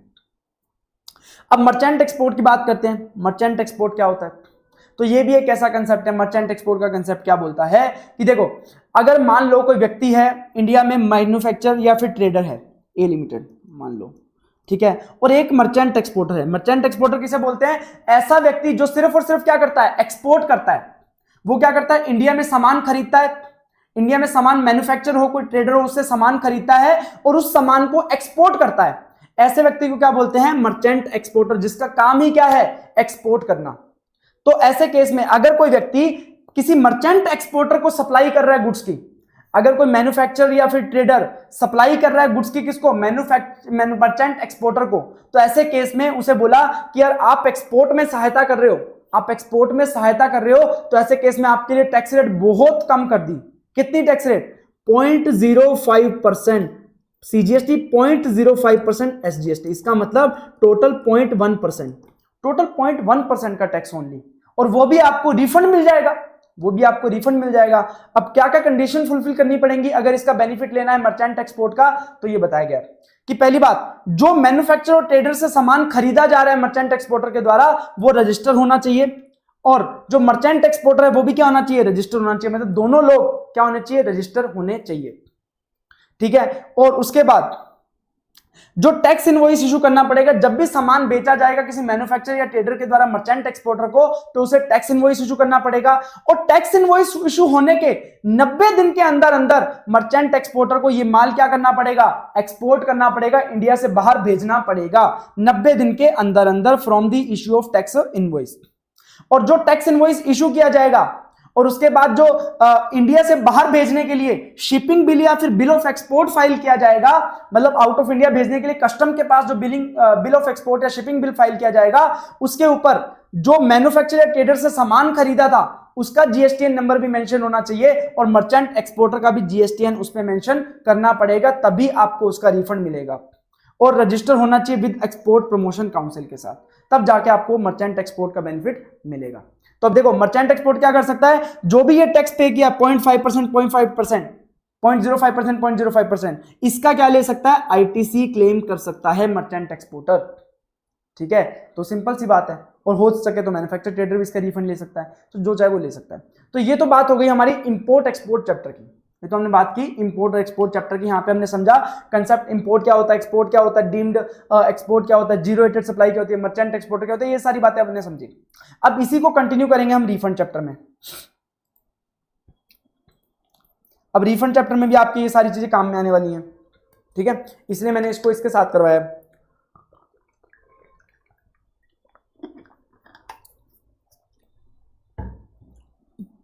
देखो रिफंड चैप्टर स्टार्ट करते हैं।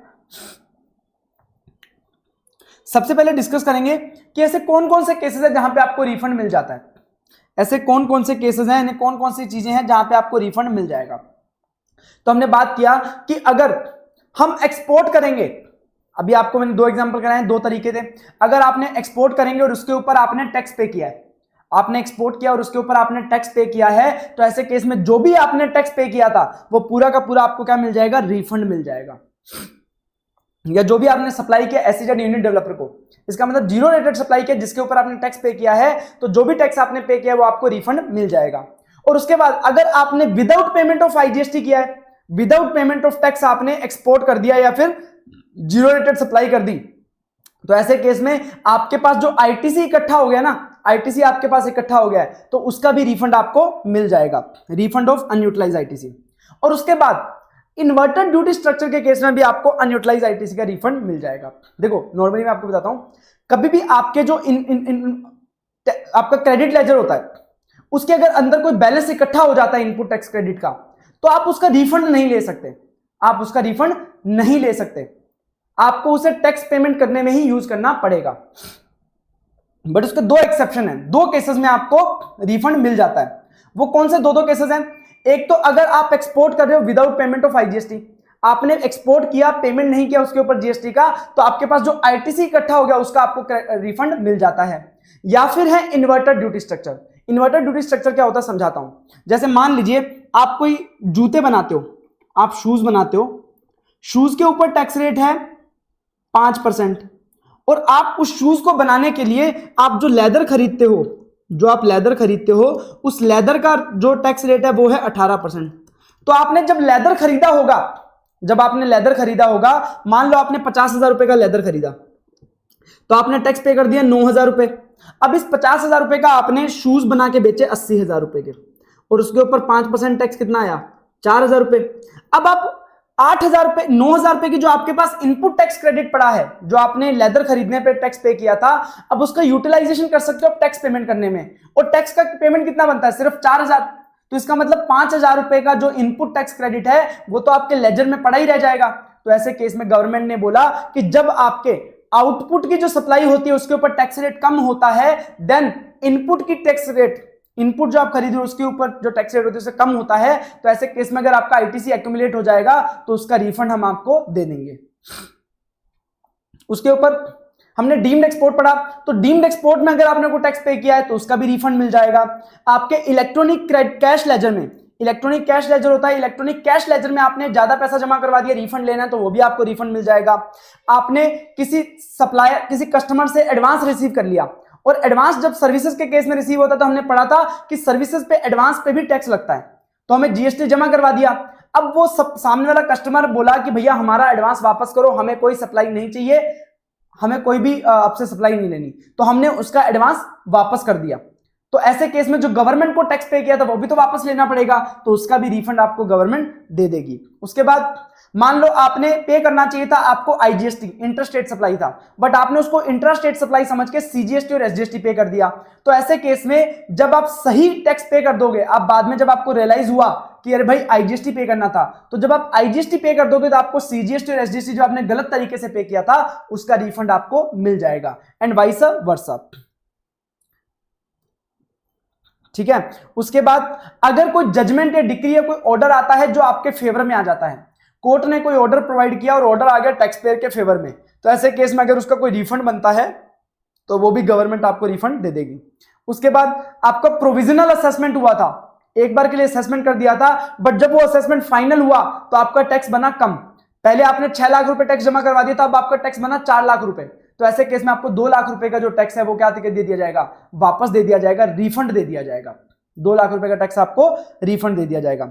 उसके बाद अगर कोई यूएन बॉडी या फिर एम्बेसी, यूएन बॉडी या फिर एम्बेसी क्या करती है, अगर उन्होंने कोई सामान खरीदा है, यूएन बॉडी या फिर एम्बेसी ने कोई सामान खरीदा है और उसके ऊपर टैक्स पे कर दिया है, उसके ऊपर क्या कर दिया, टैक्स पे कर दिया, तो ऐसे केस में उनको हमने जो उन्होंने सामान खरीदा उसके ऊपर टैक्स पे किया है वो भी रिफंड दे देते हैं। वो भी हम आगे जाके बात करेंगे क्यों देते हैं। अगर कोई कैजुअल टैक्सेबल पर्सन होता है, कोई नॉन रेजिडेंट टैक्सेबल पर्सन होता है, तो हमने बात किया था वो जब रजिस्ट्रेशन करवाते हैं ना, तो रजिस्ट्रेशन करवाते टाइम उनको एडवांस में टैक्स जमा करवाना पड़ता है, और बाद में जाके पता लगा कि उनका इतना तो टैक्स बनता ही नहीं था, तो ऐसे केस में जो भी उनका बचा हुआ टैक्स होगा वो उनको क्या कर दिया जाएगा, रिफंड कर दिया जाएगा। या कोई भी आपने एक्स्ट्रा पेमेंट कर दिया तो वो आपको टैक्स रिफंड कर दिया जाएगा। तो इस प्रकार से रिफंड आपको दिया जाता है इन केसेस में। अब रिफंड लेते टाइम कुछ बातों का ध्यान रखना है कि जब भी आप रिफंड के लिए एप्लीकेशन लगाओगे वो किस फॉर्म में लगाओगे, वो किस फॉर्म में लगाओगे, GST RFD 01, ये रिफंड का एप्लीकेशन है।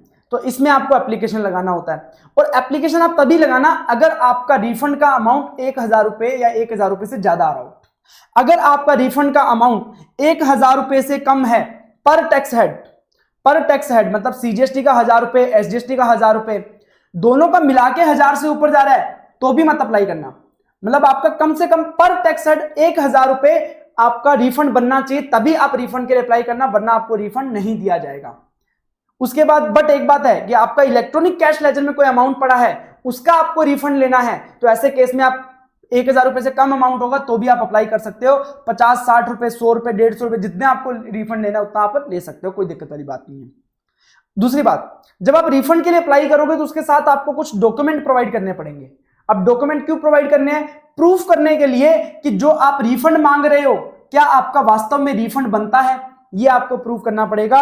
डॉक्यूमेंट्री एविडेंस देना पड़ेगा to establish that refund is due. तो आपको प्रूफ करना पड़ेगा कि रिफंड मेरा बनता है। और दूसरी बात, ये प्रूफ करने के लिए यहां पे कोई भी अनजस्ट एनरिचमेंट नहीं है। अनजस्ट एनरिचमेंट क्या होता है? देखो आपको बात बताता हूं, जैसे मान लो ए लिमिटेड है, उसने 1 लाख रुपए का सामान बेचा, किसको?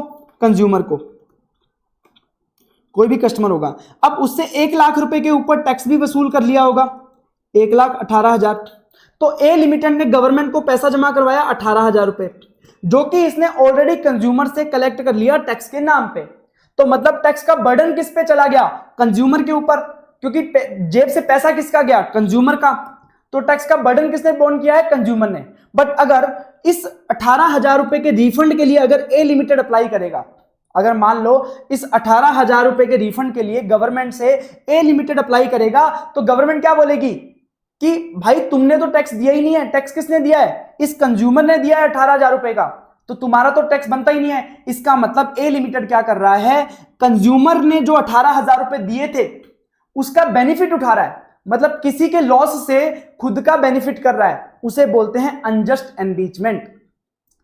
इनडायरेक्ट टैक्स में हम ये मान के चलते हैं कि हम जब भी कोई गुड्स वगैरह सेल परचेज करते हैं तो हम उसका टैक्स का बर्डन परचेज करने वाले पे शिफ्ट कर देते हैं। तो ए लिमिटेड ने जैसे ही सामान बेचा तो उसने टैक्स का बर्डन शिफ्ट कर दिया कंज्यूमर पे। तो अब अगर ए लिमिटेड रिफंड मांगने जाएगा तो उसे प्रूव करना पड़ेगा कि भाई उसने जो टैक्स का बर्डन है वो कंज्यूमर पे शिफ्ट नहीं किया है। तो क्या प्रूव करना पड़ेगा? कि there is no unjust enrichment, उसने किसी को भी टैक्स बर्डन ट्रांसफर नहीं किया है, वो खुद ही रिफंड मांग रहा है क्योंकि उसने खुद ने ही इसका बर्डन बोन किया था। तो उसके लिए क्या करना पड़ेगा? अगर उसका रिफंड 2 लाख रुपए तक है, अगर उसका रिफंड का अमाउंट 2 लाख रुपए तक है, 2 लाख रुपए से कम या 2 लाख रुपए है, तो ऐसे केस में वो सेल्फ सर्टिफाइड डिक्लेरेशन दे सकता है, खुद सर्टिफाई करके लिख के देगा कि भाई यहां पे कोई भी अनजस्ट एनरिचमेंट नहीं है, मैं किसी का भी फायदा नहीं उठा रहा हूं, मैं खुद का जो मेरा खर्चा था वही मैं रिफंड ले रहा हूं। और अगर उसका रिफंड का अमाउंट 2 लाख से ज्यादा है, अगर उसका रिफंड का अमाउंट 2 लाख से ज्यादा है, तो ऐसे केस में उसका सेल्फ सर्टिफाई करने से नहीं चलेगा, उसको सर्टिफिकेट देना पड़ेगा सीए सीएमए से। तो उसे चार्टर्ड अकाउंटेंट या सीएमए से सर्टिफिकेट लेना पड़ेगा कि भाई यहां पे कोई भी अनजस्ट एनरिचमेंट नहीं है, मैं किसी का भी फायदा नहीं उठा रहा हूं। ऐसा किससे सर्टिफाई करवाना पड़ेगा? एक प्रैक्टिसिंग चार्टर्ड अकाउंटेंट या सीएमए से, अगर आपका रिफंड का अमाउंट 2 लाख रुपए से ज्यादा है। बट कुछ ऐसे केसेस होते हैं जहां पे आपको अनजस्ट एनरिचमेंट प्रूव करने की जरूरत नहीं होती। मतलब कुछ ऐसे केसेस होते हैं जहां पे ये माना जाता है कि आपने बर्डन सामने वाले पे ट्रांसफर नहीं किया है। तो वो कौन से केसेस होते हैं? तो जब अनजस्ट एनरिचमेंट प्रूव करने की जरूरत नहीं है, तो ऐसे केसेस में आपको डिक्लेरेशन देने की भी जरूरत नहीं पड़ेगी और सर्टिफिकेट भी देने की जरूरत नहीं पड़ेगी। तो ऐसे कौन कौन से केसेस हैं कि अगर आपने एक्सपोर्ट किया है, और एक्सपोर्ट पे टैक्स पे किया है, अगर उसका रिफंड मांग रहे हो, तो ऐसे केस में आपको प्रूव करने की जरूरत नहीं है, क्योंकि जीरो रेटेड सप्लाई के केस में हमने बोला था कि आप सामने वाले से टैक्स कलेक्ट नहीं कर सकते, आपको अपनी जेब से ही टैक्स पे करना पड़ेगा। तो जब आप सामने वाले से टैक्स कलेक्ट ही नहीं कर रहे हो तो बर्डन भी आप ट्रांसफर नहीं कर रहे हो। तो एक्सपोर्ट के केस में, या फिर आप अनयूटिलाइज्ड आईटीसी, तो मैंने जब इनपुट खरीदे तो मैंने अपनी जेब से टैक्स पे किया है, तो रिफंड भी किसे मिलना चाहिए, मुझे मिलना चाहिए। तो अनयूटिलाइज्ड आईटीसी का अगर आप रिफंड ले रहे हो, भले ही आप इन्वर्टेड ड्यूटी स्ट्रक्चर के केस में ले रहे हो, भले ही जीरो रेटेड सप्लाई के केस में ले रहे हो, दोनों ही केस में आपको अनजस्ट एनरिचमेंट प्रूव करने की जरूरत नहीं है। अगर आपने कोई कस्टमर से एडवांस लिया था 1 लाख रुपए, अब उसके ऊपर आपका 15,000 रुपए का टैक्स बनता था, आपने गवर्नमेंट को 15,000 रुपए टैक्स जमा करवा दिया। अब कल को कस्टमर आया आपके पास और आपने उसको 1 लाख रुपए वापस कर दिए, तो कस्टमर से तो आपने कुछ लिया ही नहीं और ऊपर से गवर्नमेंट को 15,000 रुपए पे कर दिया। तो ऐसे केस में भी आपको अनजस्ट एनरिचमेंट प्रूव करने की जरूरत नहीं है, क्योंकि वो पैसा आपकी जेब से गया है। तो अगर आप रिफंड ले रहे हो due to refund of advance, तो ऐसे केस में भी आपको अनजस्ट एनरिचमेंट प्रूव करने की जरूरत नहीं है। उसके बाद अगर आपने गलत टाइप का टैक्स कलेक्ट किया था, आपने सीजीएसटी एसजीएसटी कलेक्ट कर लिया था, कलेक्ट करना था आईजीएसटी, तो अब आप जब आईजीएसटी पे करोगे तब आपको सीजीएसटी एसजीएसटी का रिफंड मिलेगा। तो ऐसे केस में भी आपको अनजस्ट एनरिचमेंट प्रूव करने की जरूरत नहीं है। आपके कैश लेजर में कोई बैलेंस है, आपके कैश लेजर में अगर कोई बैलेंस पड़ा है, उसका आप रिफंड ले रहे हो, तो वो तो आपने ही जमा करवाया कैश लेजर में, तो ऐसे केस में उसके भी लिए भी आपको अनजस्ट एनरिचमेंट प्रूव करने की जरूरत नहीं है। अब रिफंड कब तक अप्लाई करना है? क्या आप कभी भी रिफंड अप्लाई कर सकते हो? 10 साल बाद, 15 साल बाद?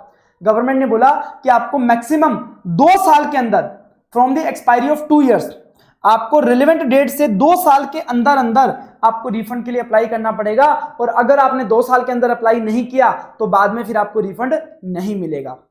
और एक और बात ध्यान रखना, 2 साल का जो ये क्राइटेरिया है, वो अगर आप इलेक्ट्रॉनिक कैश लेजर से रिफंड ले रहे हो तो उसके ऊपर अप्लाई नहीं होता। आप कैश लेजर से कोई रिफंड अप्लाई कर रहे हो तो उस पर ना तो 2 साल का क्राइटेरिया एप्लीकेबल होता है, ना अनजस्ट एनरिचमेंट का क्राइटेरिया एप्लीकेबल होता है, ना ही 1,000 रुपीज का मिनिमम का रिफंड का क्राइटेरिया एप्लीकेबल होता है।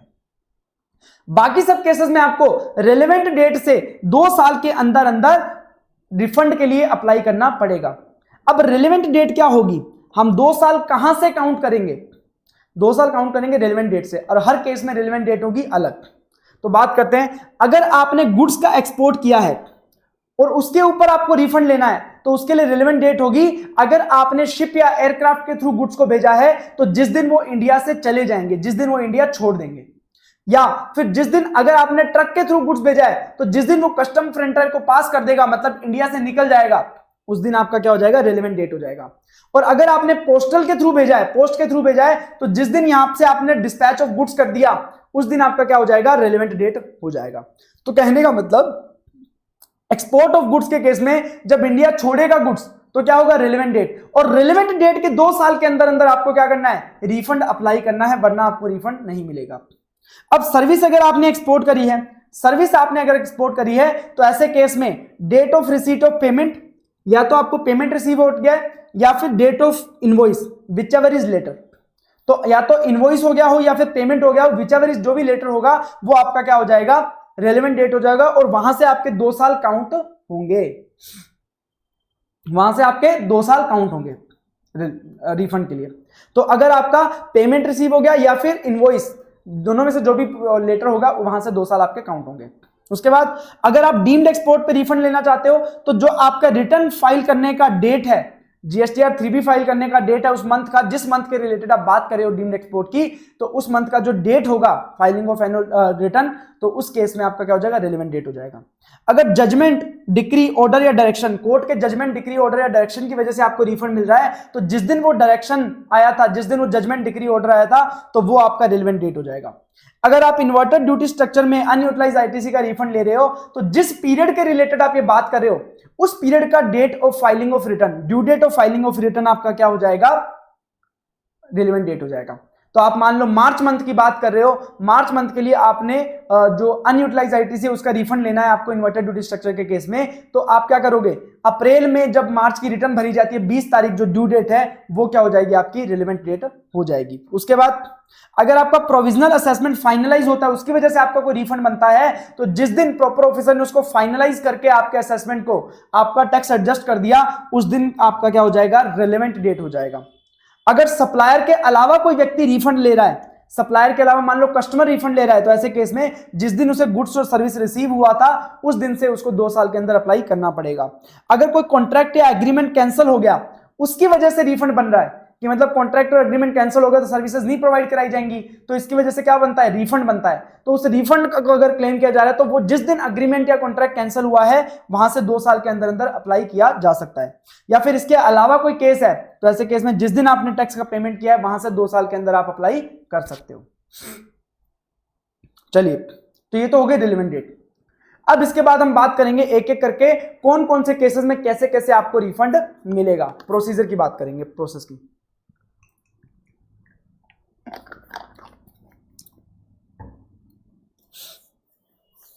सबसे पहले बात करते हैं जीरो रेटेड सप्लाई की। सबसे पहले बात करते हैं जीरो रेटेड सप्लाई की ऑन पेमेंट ऑफ आईजीएसटी। जहां पे आपने पेमेंट ऑफ आईजीएसटी करके जीरो रेटेड सप्लाई किया है, मतलब आपने सेल पे जीएसटी पे किया है।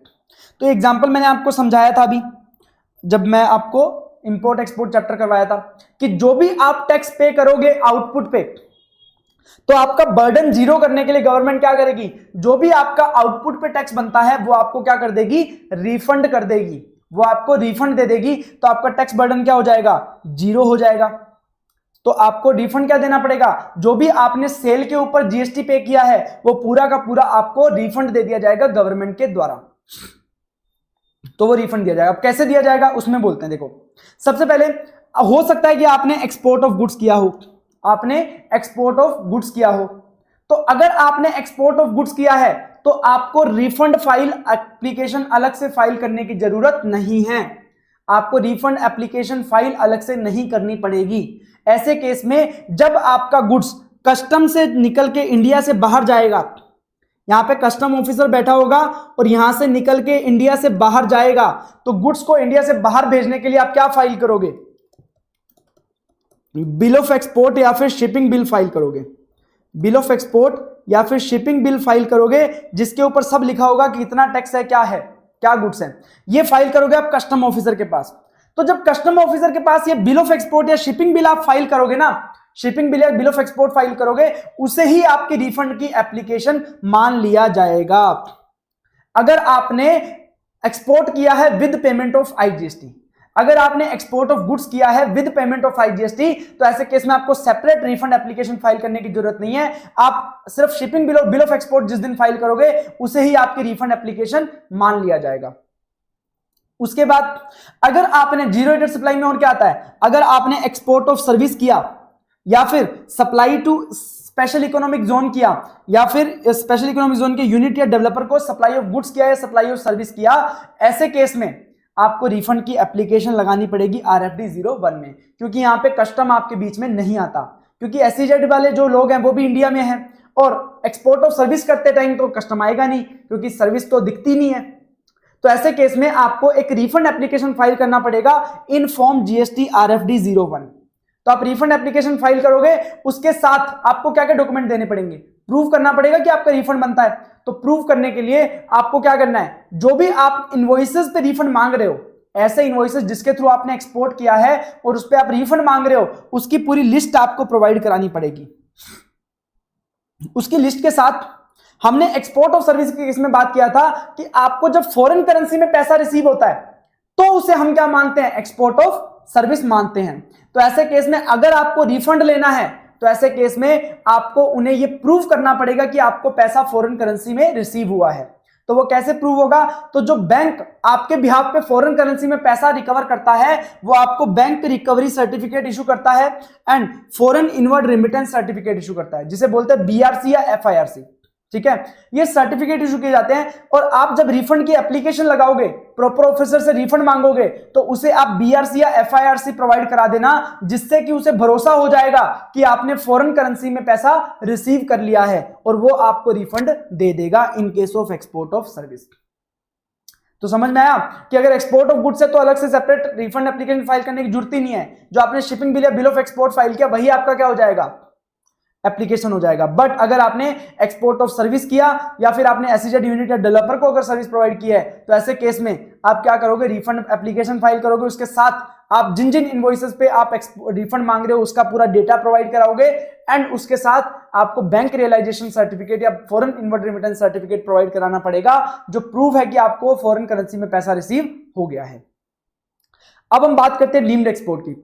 अब हम बात करते हैं डीम्ड एक्सपोर्ट की। अब डीम्ड एक्सपोर्ट हमें ये तो पता लग गया, हमने इंपोर्ट एक्सपोर्ट चैप्टर में पढ़ा कि डीम्ड एक्सपोर्ट क्या होता है, कि अगर सप्लाई ऑफ गुड्स किया जा रहा है against advance authorisation, supply of capital goods किया जा रहा है against EPCG authorisation, supply of goods किया जा रहा है to EOU, ESTPU, STPU, BTPU, supply of gold किया जा रहा है by bank PSU to against the advance authorisation.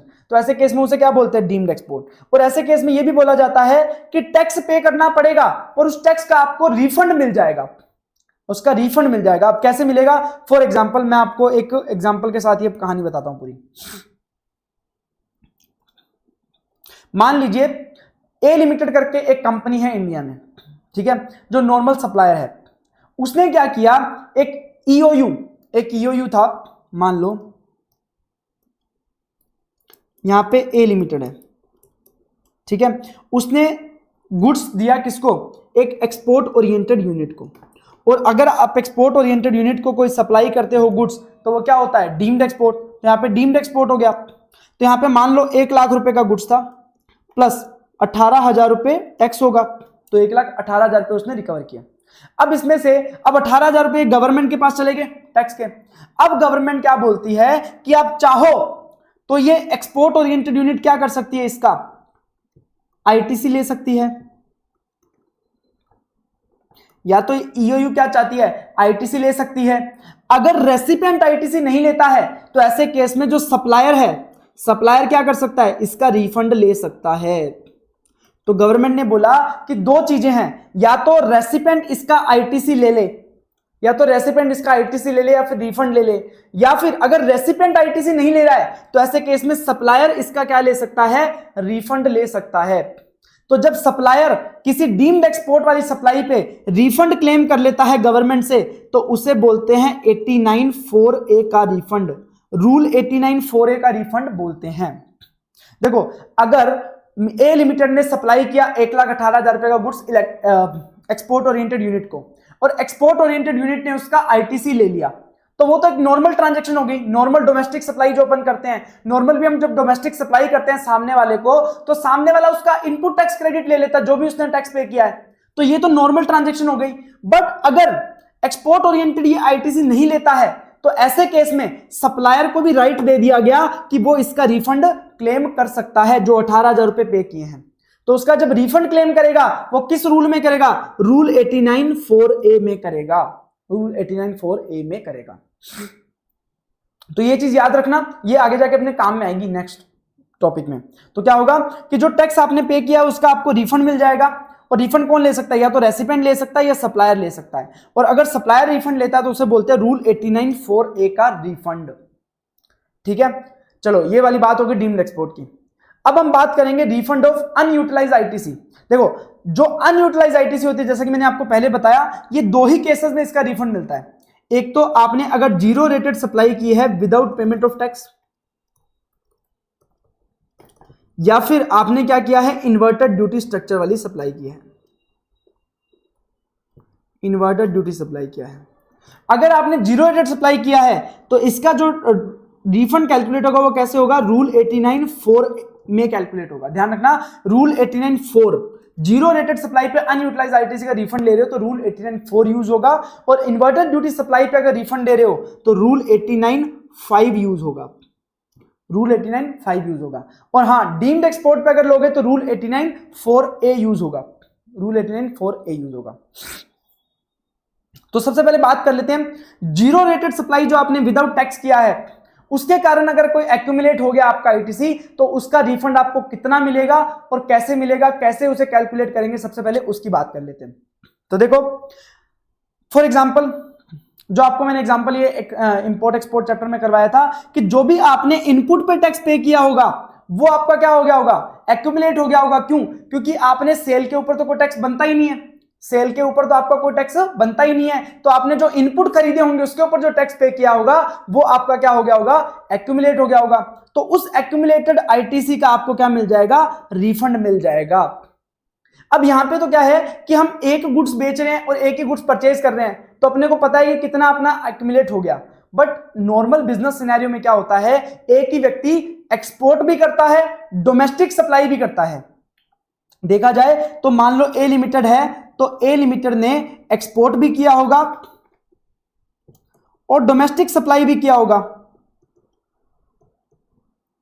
और दोनों के लिए इसने क्या खरीदे होंगे, इनपुट खरीदे होंगे, और इनपुट पे क्या लिया होगा, आईटीसी लिया होगा। अब इस आईटीसी में से कितना आईटीसी आपका एक्सपोर्ट से रिलेटेड है और कितना डोमेस्टिक से रिलेटेड है, यह पता लगाना जरूरी है, क्योंकि हम जो एक्यूमुलेटेड आईटीसी का जो रिफंड मिलेगा वो सिर्फ और सिर्फ कौन सा मिलेगा, जो आपने जीरो रेटेड सप्लाई किया, एक्सपोर्ट किया है, उसके रिलेटेड ही आपको क्या मिलेगा, रिफंड मिलेगा। तो हमें पता लगाना पड़ेगा कि टोटल आपने जो आईटीसी लिया है उसमें से आपने डोमेस्टिक सप्लाई भी किया है, एक्सपोर्ट भी किया है, तो एक्सपोर्ट के रिलेटेड कितना है, उसके लिए आपको रूल बताया गया 89.4 का रूल बताया गया। और 89.4 का जो रूल है वो आपको एक फॉर्मूला देता है, वो बोलता है कि आपने जितना आईटीसी लिया है उसमें प्रोपोर्शनेट कर लो कि आपने एक्सपोर्ट वाला जो जीरो रेटेड सप्लाई वाला टर्नओवर है उसके लिए कितना आईटीसी लिया है। तो मैंने टोटल आईटीसी को डिवाइड किया एडजस्टेड टोटल टर्नओवर से, और उसको इनटू किया मैंने जीरो रेटेड सप्लाई वाले टर्नओवर से। अब जीरो रेटेड सप्लाई मैंने गुड्स की भी की हो सकती है और सर्विसेज की भी की हो सकती है, तो उससे मैंने इनटू किया, डिवाइड किया मैंने टोटल टर्नओवर से। तो इसका मतलब मैंने जो ये टोटल जो आईटीसी है वो इस पूरे टर्नओवर के लिए ली थी, उसमें से मेरा एक्सपोर्ट के लिए कितना है ये मैं फॉर्मूला से कैलकुलेट कर लूंगा। तो फॉर्मूला क्या हो जाएगा, turnover of zero rated supply of goods plus turnover of zero rated supply of services divided by adjusted total turnover into net ITC. अब हम हर एक चीज देखेंगे कि इसको कैसे कैसे कैलकुलेट करना है, ठीक है। तो सबसे पहले बात करते हैं नेट आईटीसी। नेट आईटीसी में क्या आएगा, तो नेट आईटीसी में ध्यान रखना, ITC availed on input goods and input services. जो भी इनपुट गुड्स या इनपुट सर्विसेज में आपने आईटीसी अवेल किया है उसे क्या बोला जाएगा, नेट आईटीसी। ध्यान रखना यहां पे कैपिटल गुड्स के ऊपर आपको आईटीसी नहीं मिलता, कैपिटल गुड्स के ऊपर जो आईटीसी होगा वो यहां पे कंसीडर नहीं किया जाएगा, सिर्फ और सिर्फ कौन सा किया जाएगा, इनपुट गुड्स और इनपुट सर्विसेज के ऊपर हमने आईटीसी लिया है।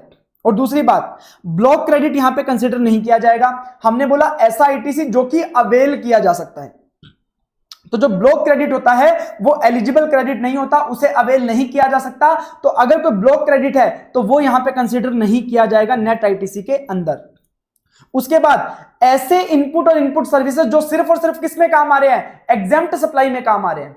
तो ऐसे इनपुट और इनपुट सर्विसेज जो सिर्फ और सिर्फ किस में काम आ रहे हैं, एग्जेम्प्ट सप्लाई में काम आ रहे हैं, उनको भी यहां पे कंसीडर नहीं किया जाएगा। क्यों, क्योंकि ऐसे इनपुट और इनपुट सर्विसेज पे जो हम टैक्स पे करते हैं उसका इनपुट टैक्स क्रेडिट हमें नहीं मिलता। यह हमने इनपुट टैक्स क्रेडिट चैप्टर में पढ़ा था कि अगर कोई एग्जेम्प्ट सप्लाई है उसके रिलेटेड अगर इनपुट सर्विसेज हैं तो ऐसे केस में उसके ऊपर हमें आईटीसी नहीं मिलता। बट ध्यान रखना अगर वो एग्जेम्प्ट गुड्स या सर्विसेज का एक्सपोर्ट कर रहे हो या फिर जीरो रेटेड सप्लाई कर रहे हो तो ऐसे केस में उसको आपका आईटीसी मिल जाता है। तो कहने का मतलब है कि अगर आपने कोई इनपुट और इनपुट सर्विसेज लिए हैं जो एग्जेम्प्ट सप्लाई के लिए है other than zero rated supply वाली, जिसके लिए हमें आईटीसी नहीं मिलता, तो ऐसे केस में उस इनपुट टैक्स क्रेडिट को भी यहां पे कंसीडर नहीं किया जाएगा। इनपुट और input services used in the exempt supply other than zero rated supply वाले को भी यहां पे इंक्लूड नहीं किया जाएगा। उसके बाद आईटीसी का कितना ओपनिंग बैलेंस है, कितना क्लोजिंग बैलेंस है, डजंट मैटर, हमारे लिए फर्क नहीं पड़ता। हम बात करेंगे कि ड्यूरिंग द पीरियड, जिस महीने के लिए, जिस पीरियड के लिए हम उसका रिफंड ले रहे हैं, उस ड्यूरिंग द पीरियड आपने कितना आईटीसी अवेल किया है उसकी बात करेंगे। हमें ओपनिंग क्लोजिंग बैलेंस से मैटर नहीं करता। तो आईटीसी समझ आ गया, नेट आईटीसी कैसे कैलकुलेट करना है। चलिए उसके बाद बात आता है turnover of zero rated supply of goods. Turnover of zero rated supply of goods कैसे कैलकुलेट करेंगे, तो देखो इसके लिए बोला है कि आपने कितने वैल्यू का सप्लाई किया, turnover of zero rated supply, तो आपने कितने वैल्यू का जीरो रेटेड सप्लाई किया, एक्सपोर्ट किया या फिर एसईजेड यूनिट डेवलपर को किया, वो आप अमाउंट यहां पे लोगे अंडर बॉन्ड और एलयूटी, जिसके ऊपर आपने टैक्स पे नहीं किया। क्योंकि यहां पे रिफंड किस पे मिलता है, ऐसे जीरो रेटेड सप्लाई पे जिसके ऊपर आपने टैक्स पे नहीं किया। अगर टैक्स पे किया होता तो वो तो अपने पहले ऑलरेडी रिफंड पढ़ लिया, अगर टैक्स नहीं पे किया तब हमें कितना रिफंड मिलेगा उसकी हम बात हो रही है। तो यहां पे टर्नओवर भी कौन सा लेंगे, ऐसी जीरो रेटेड सप्लाई जिसके रिलेटेड हमने टैक्स पे नहीं किया, अंडर बॉन्ड और एलयूटी हमने किया है, ठीक है। तो उसका वैल्यू ले लेंगे और 1.5 times the value of like goods supply. तो हम बोलते हैं कि जो गुड्स मैंने एक्सपोर्ट किए हैं, जीरो रेटेड सप्लाई किए हैं, जिसके लिए मैं रिफंड मांग रहा हूं, अगर उन्हीं गुड्स को मैं डोमेस्टिक मार्केट में बेचता तो वो कितने में बिक जाता, और डोमेस्टिक मार्केट में बेचता तो कितने में बिक जाता, उसका 1.5 गुना मैं यहां पे लूंगा। तो विच एवर इज लोअर क्या होगा आपका, turnover of zero rated supply of goods. तो मैंने ये रेस्ट्रिक्शन क्यों लगाया 1.5 टाइम्स? देखो हो क्या रहा है कि जब यहां पे आपको रिफंड मिल रहा है, तो अगर आपका न्यूमरेटर बढ़ जाएगा तो क्या होगा, आपको रिफंड ज्यादा मिलेगा। तो हो सकता है कि आप जो zero rated supply of goods का टर्नओवर है उसे आप एक्स्ट्रा बढ़ाने की कोशिश करो, आप ज्यादा दिखाने की कोशिश करो। तो ऐसे केस में बोल दिया कि आपने जो टर्नओवर एक्सपोर्ट किया है, अगर उसको इंडिया में बेचते तो कितने में बिकता, उसका 1.5 गुना आपको मैक्सिमम मिल सकता है। तो उतना वैल्यू, या फिर आपने जो वैल्यू डिक्लेयर किया है which ever is lower value, क्या हो जाएगा, turnover of zero rated supply of goods हो जाएगा, ताकि आप उसको बहुत ज्यादा बढ़ा के नहीं दिखा पाओ।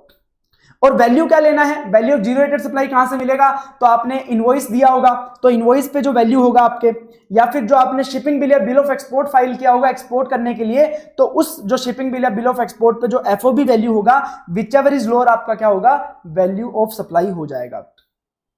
तो value of zero rated supply under bond और एलयूटी। और अगर वैसा ही गुड्स मैं इंडिया के डोमेस्टिक मार्केट में बेचता हूं तो कितने में बिकता, उसका 1.5 गुना, विच एवर इज लोअर, आपका क्या हो जाएगा, turnover of zero rated supply of goods हो जाएगा। उसके बाद turnover of zero rated supply of services की बात आती है। सर्विसेज का टर्नओवर कितना है जीरो रेटेड सप्लाई का, तो इसको देखो, इसको पूरा हम जो कैलकुलेट करते हैं वो पेमेंट के बेसिस पे कैलकुलेट करते हैं। सबसे पहले हम पता लगाएंगे कि जिस पीरियड की हम बात कर रहे हैं, जिस पीरियड के लिए हम इसका रिफंड ले रहे हैं, ठीक है, लेट्स से मैं रिफंड ले रहा हूं सितंबर मंथ के लिए, तो सितंबर मंथ के दौरान मुझे कितना पेमेंट रिसीव हुआ, पहले तो मैं वो लिख लूंगा, कितना पेमेंट मुझे रिसीव हुआ, किसके लिए, zero rated supply of services के लिए।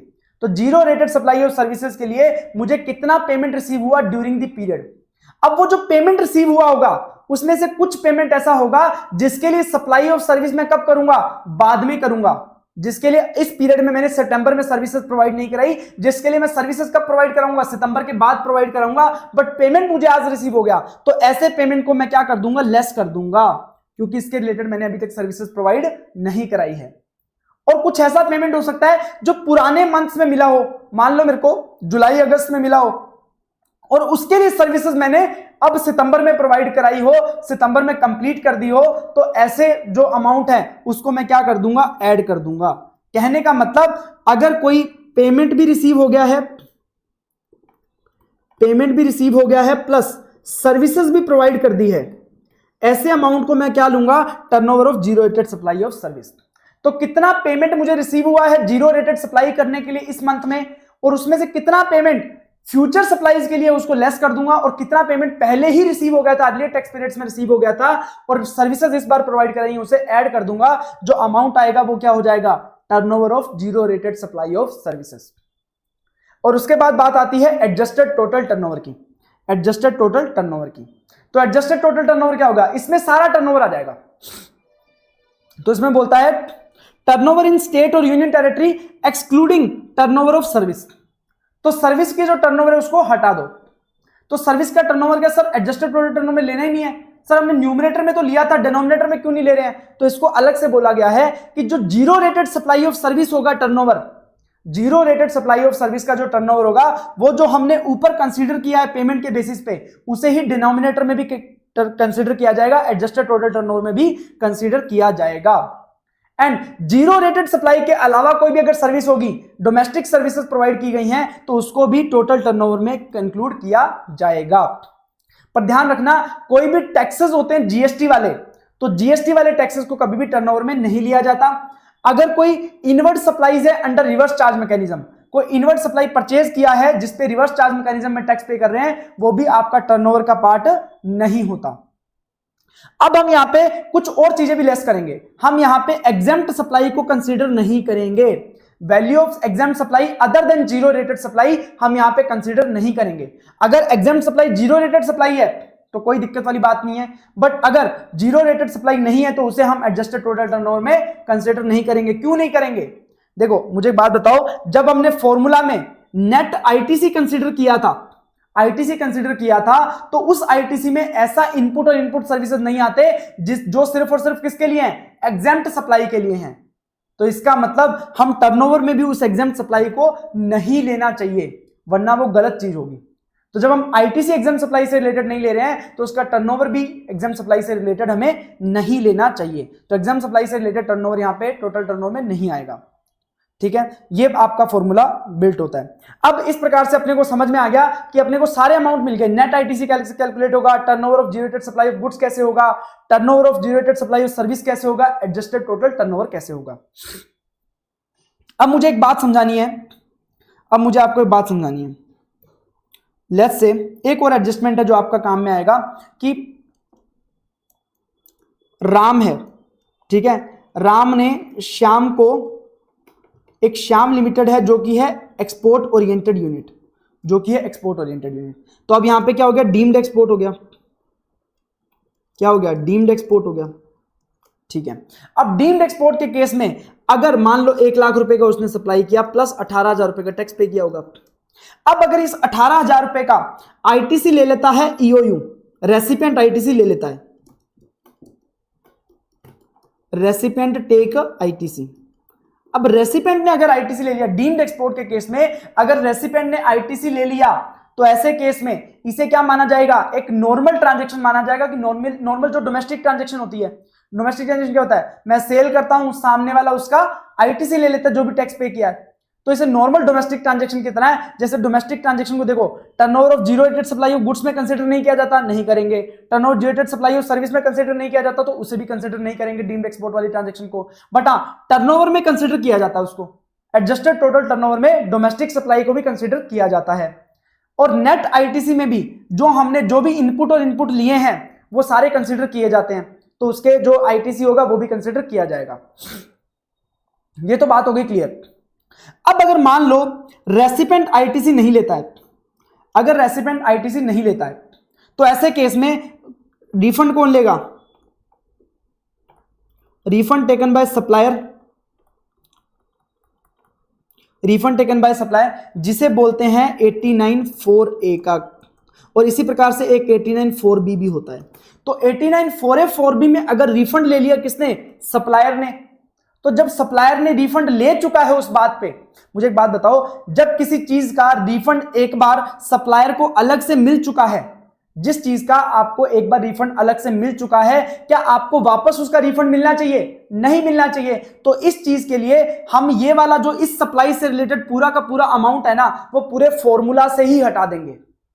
तो इसको जो भी ये डीम्ड एक्सपोर्ट हुआ होगा, टर्नओवर हुआ होगा, उसको एडजस्टेड टोटल टर्नओवर से भी हटा देंगे और आपके जो zero rated supply of goods है उसमें से भी हटा देंगे। तो कहने का मतलब ऐसा टर्नओवर जिसके ऊपर 89(4)(a)(4)(b) के अंदर सप्लायर ने रिफंड ले रखा है, तो ऐसे केस में उसको पूरे फॉर्मूले में कंसीडर नहीं किया जाएगा, ना ही एडजस्टेड टोटल टर्नओवर में, ना ही turnover related to zero supply of goods में। और अगर ऑलरेडी इंक्लूडेड है तो उसे हटा दिया जाएगा।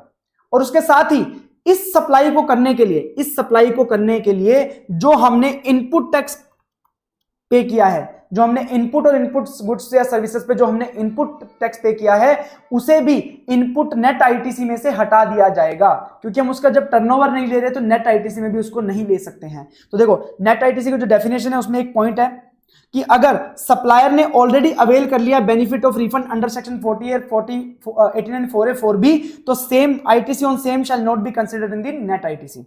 इसी प्रकार से turnover of zero rated supply of goods में भी हमने लिखा है कि अगर सप्लायर ने ऑलरेडी बेनिफिट अवेल कर लिया है तो इसका जो टर्नओवर है उसको कंसीडर नहीं किया जाएगा turnover of zero rated supply of goods में। और इसी प्रकार से एडजस्टेड टोटल टर्नओवर में भी उसे कंसीडर नहीं किया जाएगा जिसके ऊपर सप्लायर ने रिफंड क्लेम कर लिया है। बट ध्यान रखना, अगर ईओयू आईटीसी क्लेम किया गया है रेसिपिएंट के द्वारा तो ऐसे केस में उसको turnover in zero rated supply में इंक्लूड नहीं किया जाएगा, बट टोटल टर्नओवर में जरूर इंक्लूड किया जाएगा एज अ डोमेस्टिक सप्लाई मानते हुए। तो हम इसका एक एग्जांपल कर लेते हैं, तो उससे हमें क्लियर हो जाएगा। सपोज मिस्टर ए सेल करते हैं गुड्स नेम्ड एक्स नाम का गुड है, वो लोकली सेल करते हैं और उसे एक्सपोर्ट भी करते हैं विदाउट पेमेंट ऑफ आईजीएसटी। तो विदाउट पेमेंट ऑफ आईजीएसटी वो एक्सपोर्ट करते हैं, मतलब बॉन्ड एलयूटी के अंदर एक्सपोर्ट करते हैं, तो इन्हें अनयूटिलाइज आईटीसी का क्या मिल जाएगा, रिफंड। और किस रूल में मिलता है, 89(4) में। उसके बाद during that period net ITC available 10 lakh रुपए, नेट आईटीसी दे रखा 10 लाख रुपए अवेलेबल है। गुड्स सप्लाई किया लोकल मार्केट में 15 लाख रुपए का, लोकल मार्केट में गुड्स, और गुड्स एक्सपोर्ट किया विदाउट आईजीएसटी पेमेंट, तो विदाउट टैक्स पेमेंट के गुड्स कितना एक्सपोर्ट कर दिया, 25 लाख रुपए का, और जिसका अगर इंडियन मार्केट में डोमेस्टिक मार्केट में बेचते तो वो कितने का बिक जाता, 20 लाख रुपए का बिक जाता। सर्विस हमने एक्सपोर्ट करी है जिसके लिए पेमेंट रिसीव हुआ है लास्ट ईयर, हमें लास्ट ईयर ही पेमेंट रिसीव हो गया था और उसके रिलेटेड सर्विसेज कब अब प्रोवाइड किए, कितना 20 लाख रुपए एडवांस रिसीव हो गया और जिसके सर्विसेज हम बाद में प्रोवाइड कराएंगे, ऐसा अमाउंट है 40 लाख रुपए। और टोटल जो पैसा रिसीव हुआ है, पेमेंट रिसीव हुआ है सर्विस ऑफ एक्सपोर्ट के लिए, तो ऐसे के वो कितना रिसीव हुआ, 60 लाख रुपए। तो सर्विस हमने लोकल मार्केट में प्रोवाइड कराई है 20 लाख रुपए। अब हमें कैलकुलेट करना है रिफंड कितना मिलेगा। तो हमें देखो हमारा फॉर्मूला क्या है, net ITC into turnover of zero rated supply of goods plus turnover of zero rated supply of service divided by total adjusted turnover. तो नेट आईटीसी सबसे पहले कैलकुलेट करेंगे, वो दे रखा है हमें कितना, 10 लाख रुपए, बिल्कुल सही बात है। उसके बाद turnover of zero rated supply of goods calculate करेंगे। तो हमने देखो कितने में एक्सपोर्ट किया है, बॉन्ड और एलयूटी के अंदर हमने कितना एक्सपोर्ट किया, 25 लाख रुपए का एक्सपोर्ट किया है। और हमने क्या बोला था, 1.5 times of the domestic value. Domestic value है 20 लाख रुपए, तो 20 लाख रुपए का 1.5 टाइम कितना हो जाएगा, 30 लाख रुपए। तो which ever is lower, 25 lakh रुपए, तो 25 लाख रुपए क्या हो जाएगा, turnover of zero rated supply of goods हो जाएगा। उसके बाद turnover zero rated supply of service की बात करेंगे। तो सबसे पहले लिखेंगे कितना पेमेंट रिसीव हुआ ड्यूरिंग द पीरियड, 60 लाख रुपए रिसीव हुआ। अब उसमें से ऐसा अमाउंट है जो कि फ्यूचर में सर्विसेज प्रोवाइड कराएंगे, वो कितना है, 40 लाख रुपए। तो इसको क्या कर देंगे, लेस कर देंगे और ऐड कर देंगे ऐसा अमाउंट जो पहले रिसीव हो गया और सर्विसेज पर प्रोवाइड कराई है, वो कितना है, 20 लाख रुपए। तो 60 में से 40 लेस कर देंगे, 20 ऐड कर देंगे, कितना आ जाएगा, 40 लाख रुपए। तो 40 लाख रुपया क्या आ जाएगा, turnover of zero rated supply of services. उसके बाद आपका एडजस्टेड टोटल टर्नओवर कैलकुलेट करेंगे। तो एडजस्टेड टोटल टर्नओवर में ध्यान रखना, सबसे पहले तो आपने क्या क्या टर्नओवर किया है, एक तो आपने एक्सपोर्ट किया है turnover of zero rated supply, तो वो हमने कैलकुलेट किया, 25 लाख रुपए कैलकुलेट किया और 40 लाख रुपए कैलकुलेट किया। ये तो हो गया जीरो रेटेड सप्लाई वाला। अब जीरो रेटेड सप्लाई के अलावा कौन सा टर्नओवर है, वो डोमेस्टिकली आपने गुड्स सेल किया 15 लाख रुपए का और आपने 20 लाख रुपए का लोकल मार्केट में सेल किया है सर्विसेज। तो 15 लाख और 20 लाख भी ऐड कर दिया जाएगा, ये आपका हो गया 1 करोड़ रुपीस। तो अब रिफंड कैलकुलेट करेंगे, 10 lakh into 40 lakh plus 25 lakh divided by 1 crore, तो ये आपका 6,50,000 रुपए का क्या आ जाएगा, रिफंड आ जाएगा। अब ध्यान रखना, एक और बात ध्यान रखना, मैं आपको बता देता हूं कि जैसे अगर मान लो ये डोमेस्टिक वैल्यू, अगर ये डोमेस्टिक वैल्यू यहां पे 10 लाख की जगह, सॉरी 20 लाख की जगह अगर यहां पे 10 लाख होती तो क्या होता, 10 लाख होती तो ऐसे केस में 10 लाख का 1.5 टाइम्स कितना होगा, 15 लाख रुपए। तो turnover of zero rated supply of goods की बात करें तो 25 लाख और 15 lakh which ever is lower, वो आपका हो जाएगा, यहां पे क्या हो जाता, वो 10 लाख इंटू 1.5 15 लाख रुपए और विच एवर इज लोअर यहां पे क्या हो जाता, 15 लाख रुपए हो जाता। उसके बाद आपको टोटल टर्नओवर में भी, अब टोटल टर्नओवर में भी आप 25 लाख नहीं ले सकते, जब आपने न्यूमरेटर में 15 लाख रुपए लिया है तो डिनोमिनेटर में भी क्या लेना पड़ेगा, 15 लाख रुपए लेना पड़ेगा। तो यहां पे भी क्या हो जाएगा, 15 लाख रुपए हो जाता। तो अब इसका अगर टोटल करते तो ये हो जाता 90 लाख रुपए, हो जाता 90 लाख रुपए, ठीक है। तो अब कैसे आता, आपका यहां पे 15 लाख हो जाता और यहां पे डिवाइडेड बाय 90 लाख हो जाता। तो इस प्रकार से आपका रिफंड कैलकुलेट होता, 10 into 10 lakh into 55 divided by 90, तो ये आपका 6,11,000 रुपए का रिफंड आपका यहाँ पे बन जाता, ठीक है। तो इस प्रकार से सिचुएशंस चेंज होंगी तो रिफंड का जो फॉर्मूला है उसमें आपको एडजस्टमेंट करना पड़ेगा। तो इस प्रकार से आपको रिफंड कैलकुलेट करना है in case of zero rated supply of goods के केस में, जीरो रेटेड सप्लाई के केस में, विदाउट पेमेंट ऑफ आप जीएसटी जब पेमेंट कर रहे हो। अब बात आती है, एक और बात ध्यान रखना कि अगर आपने कोई जीरो रेटेड सप्लाई के अंदर रिफंड ले रहे हो तो आपको एक जगह पे इसका रिफंड नहीं मिलेगा। अगर जिन गुड्स का आप एक्सपोर्ट कर रहे हो अगर उसके ऊपर एक्सपोर्ट ड्यूटी एप्लीकेबल है, अगर एक्सपोर्ट ड्यूटी एप्लीकेबल है, इसका मतलब एक्सपोर्ट ड्यूटी कब लगाई जाती है, जब आप किसी गुड्स के एक्सपोर्ट को डिस्करेज करना चाहते हो। तो एक साइड तो हम एक्सपोर्ट ड्यूटी लगा के उसको डिस्करेज कर रहे हैं और एक साइड हम उसका रिफंड दे देंगे, ये कहीं भी बराबर नहीं रहेगा। तो हम उसके ऊपर रिफंड भी नहीं देंगे अगर उसके ऊपर एक्सपोर्ट ड्यूटी एप्लीकेबल है। हाँ, एक्सपोर्ट ड्यूटी एप्लीकेबल और एक्सपोर्ट ड्यूटी निल है तब हम दे सकते हैं, क्योंकि एक्चुअल में तो एक्सपोर्ट ड्यूटी लगी नहीं रही है। तो अगर एक्सपोर्ट ड्यूटी लग रही है एक्चुअल में और उसका रिफंड हम नहीं दे सकते अगर एक्सपोर्ट ड्यूटी लग रही है। उसके बाद एक सर्कुलर है कि गुड्स आप आउट ऑफ इंडिया से बाहर लेके जा रहे हो, ठीक है। आप इंडिया से बाहर कोई गुड्स लेके जा रहे हो, गुड्स को आप इंडिया से बाहर लेके जा रहे हो फॉर एग्जीबिशन या फिर सेल और अप्रूवल बेसिस पे। अब मुझे एक बात बताओ कि आपने इंडिया से गुड्स भेजे बाहर, कहां पे, यूएसए। यूएसए में एक एग्जीबिशन लगी हुई है, उस एग्जीबिशन में आपको गुड्स दिखाने हैं, उसके लिए आपने भेजा। तो एग्जीबिशन में गुड्स दिखाने के लिए क्या आपको कोई पैसा मिल रहा है? नहीं मिल रहा। तो जब तक आपको कोई कंसिडरेशन नहीं मिल रहा तो वो सप्लाई कैसे हो सकती है? सप्लाई होने के लिए क्या होना जरूरी है? कंसिडरेशन होना जरूरी है, बिजनेस होना जरूरी है। बट आप एग्जीबिशन में भेज रहे हो या फिर सेल या अप्रूवल बेसिस पे भेज रहे हो, तो अभी तक आपको कोई भी कंसिडरेशन नहीं मिला है, और जब कोई कंसिडरेशन नहीं मिलता तो उसके बदले में वो सप्लाई भी नहीं होता। तो जब सप्लाई ही नहीं होता, जब आपने इंडिया से यूएस से गुड्स भेजा, तो वो जब सप्लाई ही नहीं है तो वो जीरो रेटेड सप्लाई भी नहीं हो सकता, क्योंकि जीरो रेटेड सप्लाई के नाम में देखोगे तो क्या है? सप्लाई। अगर कोई सप्लाई एक्सपोर्ट होगी या एसईजेड यूनिट डेवलपर को होगी तब उसे क्या बोलते हैं? Zero rated supply. बट वो सप्लाई ही नहीं है तो वो जीरो रेटेड सप्लाई भी नहीं हो सकता। और जब सप्लाई नहीं है तो ऐसे केस में आप टैक्स इनवॉइस भी इशू नहीं करोगे, तो आप क्या करोगे? डिलीवरी चालान पे इस गुड्स को भेज दोगे यूएसए। अब हमने बोला हुआ है टाइम ऑफ सप्लाई चैप्टर में कि अगर कोई गुड्स 6 महीने के अंदर वापस नहीं आता है, कोई गुड्स हमने भेजा और 6 महीने के अंदर वापस नहीं आया, तो हम ये मानेंगे 6 महीने के एंड पे वो क्या हो गया? सप्लाई हो गया। अगर 6 महीने के अंदर सेल हो गया तो वहीं पे सप्लाई हो गया, क्योंकि कंसिडरेशन आ गई और वो सप्लाई हो गया। अब 6 महीने के अंदर अगर वो सेल भी नहीं होता है और वापस भी नहीं करते, तो इसका मतलब 6 महीने के बाद हम ये मानेंगे कि सेल हो गया, आपको टैक्स इनवॉइस इशू करना पड़ेगा। तो अगर आइटम्स वापस आ जाती है 6 महीने के अंदर, तो ऐसे केस में ना तो वो जाते टाइम सप्लाई था ना आते टाइम सप्लाई, आपको आपका गुड्स वापस मिल गया, कोई दिक्कत वाली बात नहीं है। बट आपने जो गुड्स भेजा वो 6 महीने के अंदर क्या हो गया? सेल हो गया।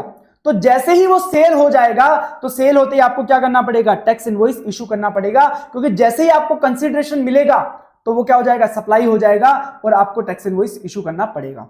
और मान लो 6 महीने के अंदर ना तो गुड्स सेल हुआ ना ही उसको इंडिया में वापस लेके आया गया, तो ऐसे केस में हम ये मानेंगे कि 6 महीने के एंड पे उसका क्या हो गया? सप्लाई हो गया, और आपको टैक्स इनवॉइस इशू करना पड़ेगा on the expiry of 6 month. अब जहां पे भी आपने टैक्स इनवॉइस इशू कर दिया, इसका मतलब वो सप्लाई हो गया, और सप्लाई हो गया और इंडिया से बाहर गया है गुड्स, तो मतलब एक्सपोर्ट हो गया, और एक्सपोर्ट हो गया तो इसका मतलब क्या हो गया? जीरो रेटेड सप्लाई हो गया। तो उसके केस में उसके रिलेटेड जितने भी इनपुट और इनपुट सर्विसेज होंगे, उसका जो एक्यूमुलेटेड आईटीसी होगा, उसके ऊपर आपको क्या मिल जाएगा? रिफंड मिल जाएगा। क्योंकि जब आपने गुड्स इंडिया के बाहर भेजा होगा तब तक तो वो सप्लाई ही नहीं था, सप्लाई नहीं था तो आपने जीएसटी भी पे नहीं किया होगा, तो इसका मतलब आपका एक्सपोर्ट हो गया विदाउट पेमेंट ऑफ जीएसटी। तो ऐसे केस में आपको उसके ऊपर जो आपका आईटीसी इनपुट टैक्स क्रेडिट है जो एक्यूमुलेट हो गया है, उसके ऊपर आपको क्या मिल जाएगा? रिफंड मिल जाएगा, आप रिफंड उसका ले सकते हो। ठीक है, ये सर्कुलर है। तो चलिए, ये तो था जीरो रेटेड सप्लाई की बात without payment of GST.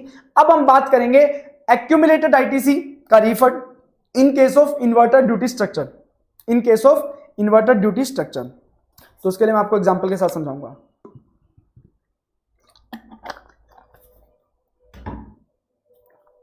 Let's say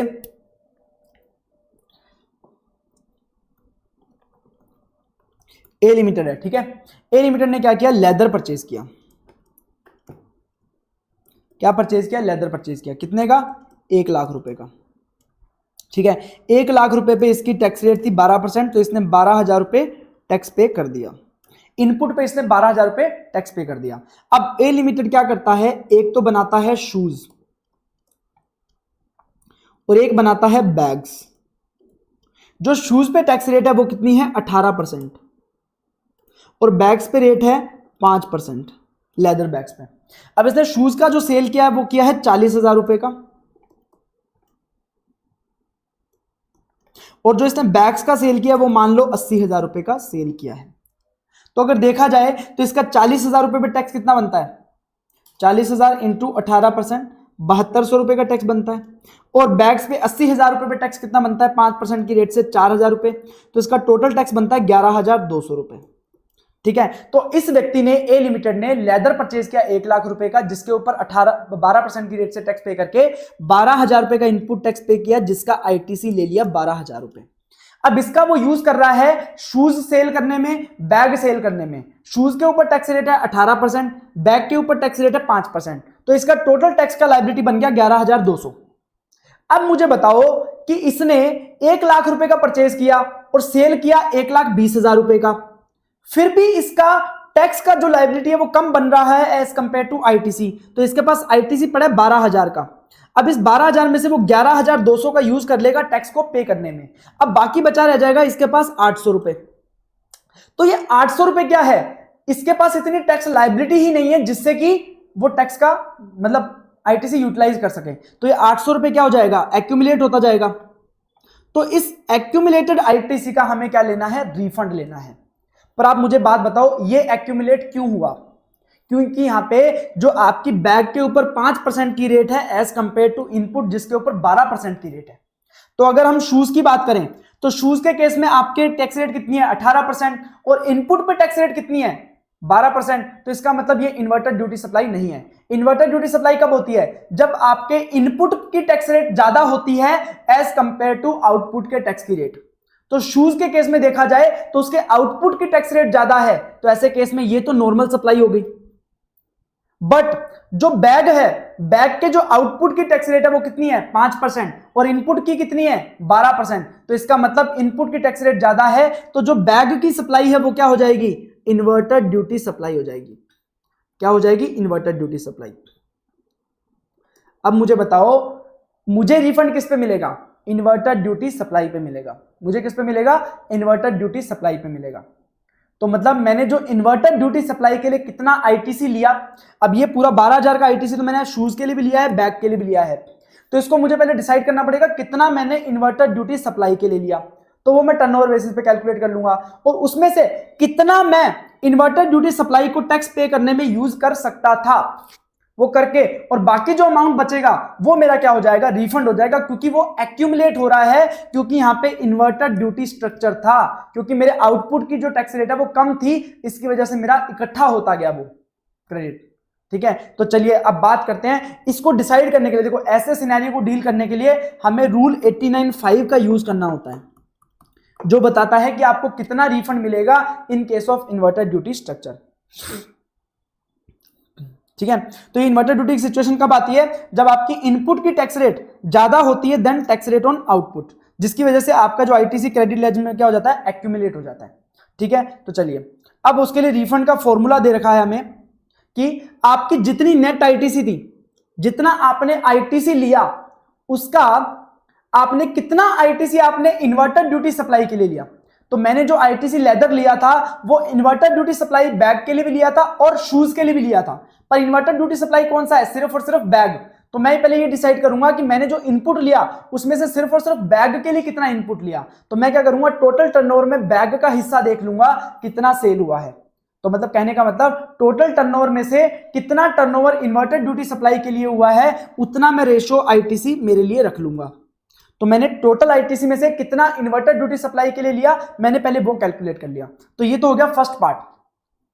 अब इसमें से मैं लेस कर दूंगा tax payable on inverted duty supply. तो जो इन्वर्टेड ड्यूटी सप्लाई मैं कर रहा हूं उसके ऊपर मेरा टैक्स की लायबिलिटी भी आ रही है, भले कम आ रही है पर आ तो रही है।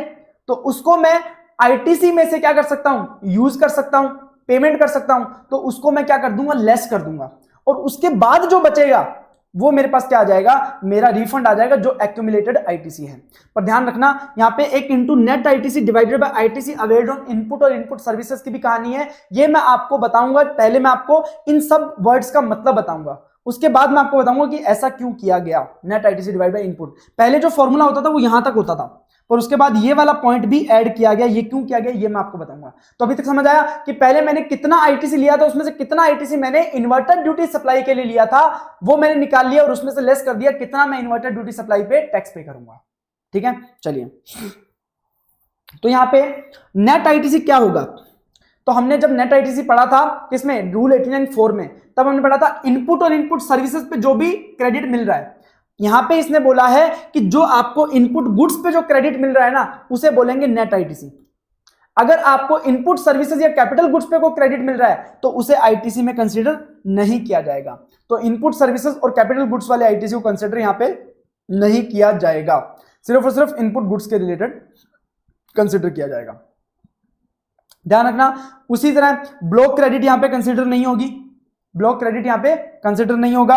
ओपनिंग क्लोजिंग बैलेंस का यहां पे कोई भी मैटर नहीं करता है। ओपनिंग क्लोजिंग का बैलेंस भी यहाँ पे कोई मैटर नहीं करता है इनपुट टैक्स क्रेडिट का। हम तो बात करेंगे जो हमने अवेल किया है। उसके बाद कोई इनपुट और इनपुट सर्विसेज यूज किया है एग्जेम्प्ट सप्लाई में, एग्जेम्प्ट सप्लाई वाले जो इनपुट सर्विसेज हैं वो हम अवेल नहीं कर सकते, तो उसे यहाँ पे कंसिडर नहीं किया जाएगा अनलेस वो जीरो रेटेड सप्लाई हो। उसके बाद और अगर सप्लायर ने ऑलरेडी बेनिफिट ले लिया है 89,4A/4B का, तो उसे भी आईटीसी में हम कंसिडर नहीं करेंगे। अब ये बात समझ में आती है, इतना बात तो हमने अभी तक समझा है। तो हमने इनपुट्स पे जो भी टैक्स पे किया है वो पूरा का पूरा हमारा नेट आईटीसी हो जाएगा। पर एक बात ध्यान रखना कि हमने बोला कि अगर net ITC shall cover ITC on all product irrespective of tax rate on products. ठीक है, अब देखो हो सकता है कि मैंने इस बैग और शूज को बनाने में लेदर और एक और प्रोडक्ट खरीदा हो, ठीक है, उस प्रोडक्ट पे हो सकता है रेट ऑफ 5%। तो अगर देखा जाए तो इस पे रेट तो 5% है, तो इस प्रोडक्ट के हिसाब से देखा जाए तो मेरा कोई भी इन्वर्टर ड्यूटी सप्लाई नहीं बनता। तो ऐसे केस में भी इस प्रोडक्ट के आईटीसी को भी यहां पे कंसीडर किया जाएगा, यहां पे कंसीडर किया जाएगा। कहने का मतलब सिंपल है कि अगर मैं कोई एक प्रोडक्ट बना रहा हूं, मान लीजिए ए प्रोडक्ट बना रहा हूं, इसके लिए मैं दो इनपुट यूज कर रहा हूं, इनपुट एक्स और इनपुट वाई। अब ए प्रोडक्ट पे जो आपकी टैक्स रेट है वो है 18%। अब इनपुट एक्स का जो टैक्स रेट है वो 28% है और वाई का 12% है। अब देखो भले ही इनपुट एक्स है और प्रोडक्ट है, ये क्या हो गया, इन्वर्टर ड्यूटी हो गया। आपका इनपुट का टैक्स रेट हाई है तो इसका मतलब आपको रिफंड मिलेगा इन्वर्टर ड्यूटी सप्लाई का। बट भले ही इनपुट वाई पे रेट 12% हो, आउटपुट से कम हो, फिर भी इसके ऊपर जो भी आपने आईटीसी लिया है उसको यहां पे कंसीडर किया जाएगा, तो आपने जितने भी इनपुट्स लिए उन सबकी आईटीसी को यहां पे कंसीडर किया जाएगा। ठीक है, any input which is not capitalize shall be consider. तो हमने बात किया इनपुट गुड्स पे आपको आईटीसी मिलेगा, तो ऐसा कोई भी इनपुट जो कैपिटलाइज नहीं किया जाता वो इनपुट गुड्स होता है, तो उसके ऊपर आपको पूरा का पूरा क्रेडिट मिल जाएगा। ये बात हो गई, ये हमने नेट आईटीसी का पता लगा लिया। उसके बाद हम बात करेंगे एडजस्टेड टोटल टर्नओवर की। एडजस्टेड टोटल टर्नओवर क्या होता है, वो जैसा हमने 89,4 में कैलकुलेट किया था वो सेम का सेम यहाँ पे इस तरह से होगा। 89,4 का जो एडजस्टेड टोटल टर्नओवर होता है वही यहाँ पे कंसीडर किया जाएगा। पर एक बात और बतानी है कि इन्वर्टर ड्यूटी सप्लाई का टर्नओवर क्या होगा। तो हमने बात किया ऐसा प्रोडक्ट जो कि इन्वर्टर ड्यूटी सप्लाई में है। अब जब यहाँ पे देखेंगे तो ये जो बैग था, इस बैग का टर्नओवर क्या हो जाएगा, इन्वर्टर ड्यूटी सप्लाई का टर्नओवर हो जाएगा, और इसके ऊपर जो टैक्स पे किया जा रहा है वो क्या हो जाएगा, tax payable on inverter duty supply. अब मैं आपको समझाता हूं कि tax payable on inverter duty supply को into net ITC divided by ITC availed on input and input services क्यों किया गया, इससे डिवाइड और इनटू किया गया है। देखो जब आपने कोई प्रोडक्ट बनाया तो उस प्रोडक्ट को बनाने में आपने इनपुट गुड्स का भी यूज किया, इनपुट सर्विसेज का भी यूज किया, और आपको रिफंड कौन सा मिल रहा है, सिर्फ और सिर्फ इनपुट गुड्स का, क्योंकि हमने नेट आईटीसी कौन सा कंसीडर किया, सिर्फ और सिर्फ इनपुट गुड्स पे जो आपने टैक्स पे किया है उसी को कंसीडर किया है। तो जब आपको रिफंड सिर्फ और सिर्फ इनपुट गुड्स पे मिल रहा है तो आपने जो टैक्स पे किया है वो भी कौन सा होना चाहिए, जो सिर्फ और सिर्फ गुड्स के पेक्स में पे किया है। कहने का मतलब आपने जब कोई प्रोडक्ट बनाया था तो उसमें आपने गुड्स को भी यूज किया था, सर्विसेज को भी यूज किया था, तो उसके ऊपर आपने पूरा का पूरा टैक्स पे किया था। अब जो आपने पूरा का पूरा टैक्स पे किया है उस टैक्स को पे करने में गुड्स का भी कंट्रीब्यूशन है, सर्विसेज का भी कंट्रीब्यूशन है। तो ऐसे केस में उस जो टैक्स को पे किया है उसको हम सिर्फ क्या लेना चाहते हैं कि इसमें गुड्स का कितना कंट्रीब्यूशन है। तो हमने क्या किया, जितना टैक्स पेबल आ रहा है उसको इनटू कर दिया जो गुड्स पे आईटीसी है और डिवाइड कर दिया गुड्स और सर्विसेज दोनों पे जो आईटीसी है। तो इससे क्या हो जाएगा, आपका जो टैक्स पेबल है वो कम हो जाएगा और आपके रिफंड का अमाउंट बढ़ जाएगा, अब समझ में आया। तो इसलिए इसको करते हैं। चलिए, तो इस फॉर्मूला को दो पार्ट में पढ़िएगा। सबसे पहले आपने कितना आईटीसी लिया गुड्स पे उसको हमने कैलकुलेट किया, कितना आपने इन्वर्टर ड्यूटी सप्लाई के लिए लिया, और उसमें से हमने लेस कर दिया कितना इन्वर्टर ड्यूटी सप्लाई पे टैक्स पे करेंगे, वो भी उसमें गुड्स का कितना कंट्रीब्यूशन है। ठीक है, चलिए, तो उसके बाद हम एक एग्जांपल करेंगे, एग्जांपल से क्लियर हो जाएगा आपको। मान लीजिए एबीसी लिमिटेड एक इलेक्ट्रॉनिक मैन्युफैक्चरर है। वो क्या करता है, एक तो सेल करता है इलेक्ट्रॉनिक इक्विपमेंट ए की जिसके ऊपर रेट है 12%, उसके बाद सेल करता है इलेक्ट्रॉनिक इक्विपमेंट बी की जिसके ऊपर रेट है 28%। तो जो इक्विपमेंट ए है उसका सेल क्या है 1 करोड़ का, इक्विपमेंट बी का सेल है 25 लाख रुपए का। पार्ट एक्स परचेज किया है सेल करने के लिए इक्विपमेंट ए को, उसके लिए रेट है 28%, उसका 80 लाख रुपए का परचेज किया है। और पार्ट वाई परचेज किया है फॉर इक्विपमेंट बी जिसका रेट है 5% का 10 लाख रुपए का। ठीक है, अब input services taken for production 5% की रेट है 20 लाख रुपए की, और कैपिटल गुड्स परचेज किए हैं रेट 12% 20 लाख रुपए की। ठीक है, अब मुझे एक बात बताओ, क्या यहाँ पे इन्वर्टेड ड्यूटी सप्लाई अप्लाई हो रहा है? देखो, अगर मैं प्रोडक्ट ए की बात करूं, तो उसका आउटपुट का टैक्स रेट कितना है? 12%, और इनपुट का टैक्स रेट कितना है? 28%। मतलब इनपुट का टैक्स रेट ज्यादा है आउटपुट के टैक्स रेट से, तो यहां पे क्या लग जाएगा? इन्वर्टेड ड्यूटी सप्लाई लग जाएगा। और प्रोडक्ट बी की बात करूं तो आउटपुट का टैक्स रेट कितना है? 28%, और इनपुट का कितना है? 5%। तो यहां पे नॉर्मल सप्लाई हो जाएगी, इसको इन्वर्ट ड्यूटी सप्लाई नहीं माना जाएगा, इसको इन्वर्ट ड्यूटी सप्लाई नहीं मिलेगा। तो प्रोडक्ट ए पे अपने को क्या मिलेगा? रिफंड मिलेगा। तो चलिए कैलकुलेट करते हैं। सबसे पहले नेट आईटीसी कैलकुलेट करेंगे। मैंने बताया था कि एक बार अगर इन्वर्टेड ड्यूटी सप्लाई मिल रहा है तो आपको पूरा का पूरा आईटीसी कंसीडर करना है जो भी आपको मिल रहा है। तो पूरा आईटीसी आपको क्या मिल रहा है? आपने पार्ट एक्स परचेज किया 80 लाख रुपए का, उसके ऊपर 28%, और पार्ट वाई परचेज किया 10 लाख रुपए का, उसके ऊपर 5%। तो 80 लाख रुपए पे 28%, 10 लाख पे 5%, 50,000, 22,90,000 रुपए का क्या हो जाएगा आपका? यहां पे नेट आईटीसी आ जाएगा। अब देखो, इनपुट सर्विसेज और कैपिटल गुड्स पे का जो आईटीसी है वो हम यहां पे कंसीडर नहीं करेंगे। उसके बाद इन्वर्टेड ड्यूटी सप्लाई का जो टर्नओवर है वो हमें कंसीडर करना है। इन्वर्टेड ड्यूटी सप्लाई कौन सी है? इक्विपमेंट ए। ठीक है, तो इक्विपमेंट ए का टर्नओवर कितना है? 1 करोड़ रुपए। यहां पे क्या हो गया? 1 करोड़ रुपए। और टोटल एडजस्टेड टर्नओवर कितना हो गया? हमने दो ही प्रोडक्ट सेल किए हैं, एक तो 1 करोड़ रुपए का ये सेल किया है, 25 लाख रुपए का प्रोडक्ट बी सेल किया है। तो टोटल एडजस्टेड टर्नओवर कितना हो गया? 1 करोड़ 25 लाख रुपए। अब अगर फॉर्मूला देखा जाए तो net ITC into inverted duty supply divide by total turnover, इसमें से माइनस करना है कि tax paid on inverted duty supply. तो इन्वर्टेड ड्यूटी सप्लाई किया हमने ए प्रोडक्ट, और उस पर 1 करोड़ रुपए का सेल किया है, और उसके ऊपर टैक्स कितना होगा? 1 करोड़ रुपए पे 12%, 12 लाख रुपए का टैक्स। तो 12 लाख रुपए आपका क्या आ जाएगा? जो टैक्स पे करना है आपको। अब इसको इंटू करेंगे हम नेट आईटीसी जो हमने कैलकुलेट किया था 22,90,000, और डिवाइड करेंगे ITC on input goods and services. अब इनपुट गुड्स पे तो कितना आईटीसी मिला? 22,90,000, और सर्विसेज पे कितना मिला है? 20 लाख रुपए की सर्विसेज पे 5% कितना हो जाएगा? 1 लाख। तो 23,90,000 हो जाएगा ये टोटल। तो 22,90,000 डिवाइड बाय 23,90,000, और अगर आप ये कैलकुलेट करोगे तो आपका आंसर आ जाएगा 6,82,200। तो इस प्रकार से आपका जो रिफंड इन्वर्टेड ड्यूटी सप्लाई के केस में भी आपको कैलकुलेशन मिल जाएगा। ठीक है, ये बात हो जाती है। पर एक बात ध्यान रखना, इन्वर्टेड ड्यूटी सप्लाई के केस में मान लो किसी प्रोडक्ट में आपका इन्वर्टेड ड्यूटी सप्लाई बन भी रहा है कि आपका इनपुट पे टैक्स रेट ज्यादा है आउटपुट के टैक्स रेट से, तो ऐसे केस में भी गवर्नमेंट चाहे तो आपको रेस्ट्रिक्ट कर सकती है। गवर्नमेंट चाहे तो आपको रेस्ट्रिक्ट कर सकती है कि आप इस पे रिफंड नहीं ले सकते।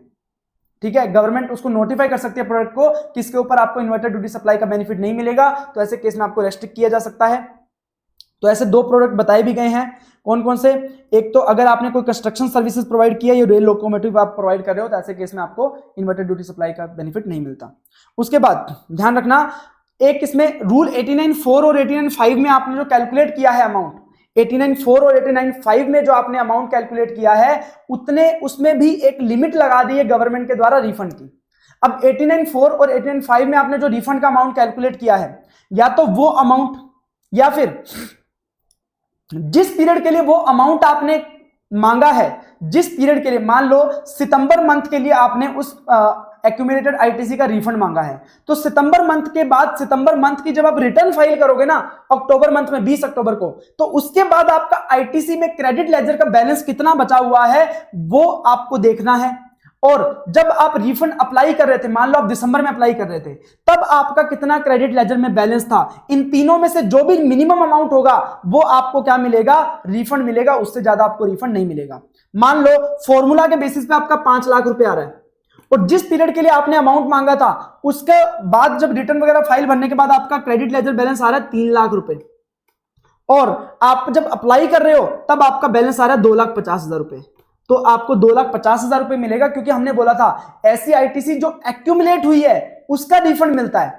तो भैया जब आपके पास आईटीसी नहीं है इसका मतलब आपने ऑलरेडी उसका यूज कर लिया है, और जब यूज कर लिया है तो फिर रिफंड किस बात का? आपका भले 5 लाख का रिफंड कैलकुलेट हो रहा है, बट अगर वो एक्यूमुलेट होता तब हम देते ना, वो एक्यूमुलेट हुआ ही नहीं, आपने उसको यूज कर लिया, आपका बचा तो 3 लाख और 2.5 लाख रुपए ही है। तो ऐसे केस में मिनिमम वाला आपको मिलेगा 2.5 लाख रुपए वाला। ठीक है।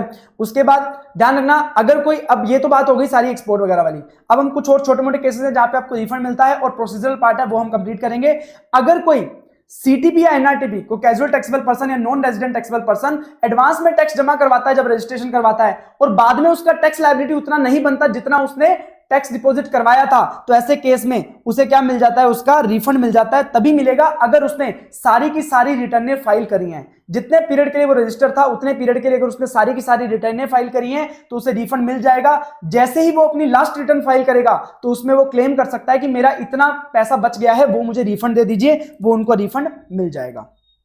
एक होता है यूएन बॉडीज और एम्बेसीज, जो यूएन यूनाइटेड नेशन की यहां पे काम करता है। यूनाइटेड नेशन का मान लो इंडिया में अगर कोई ऑफिस है, या फिर आउट ऑफ इंडिया की जो कंट्रीज हैं जैसे ऑस्ट्रेलिया, कनाडा हो गया, जो कोई भी कंट्री है उनका यहाँ पे फॉरेन डिप्लोमेटिक मिशन होता है, एम्बेसी होती है। एम्बेसी में काम करने वाले एम्बेसडर होते हैं, कैरियर काउंसलिंग पोस्ट होती है।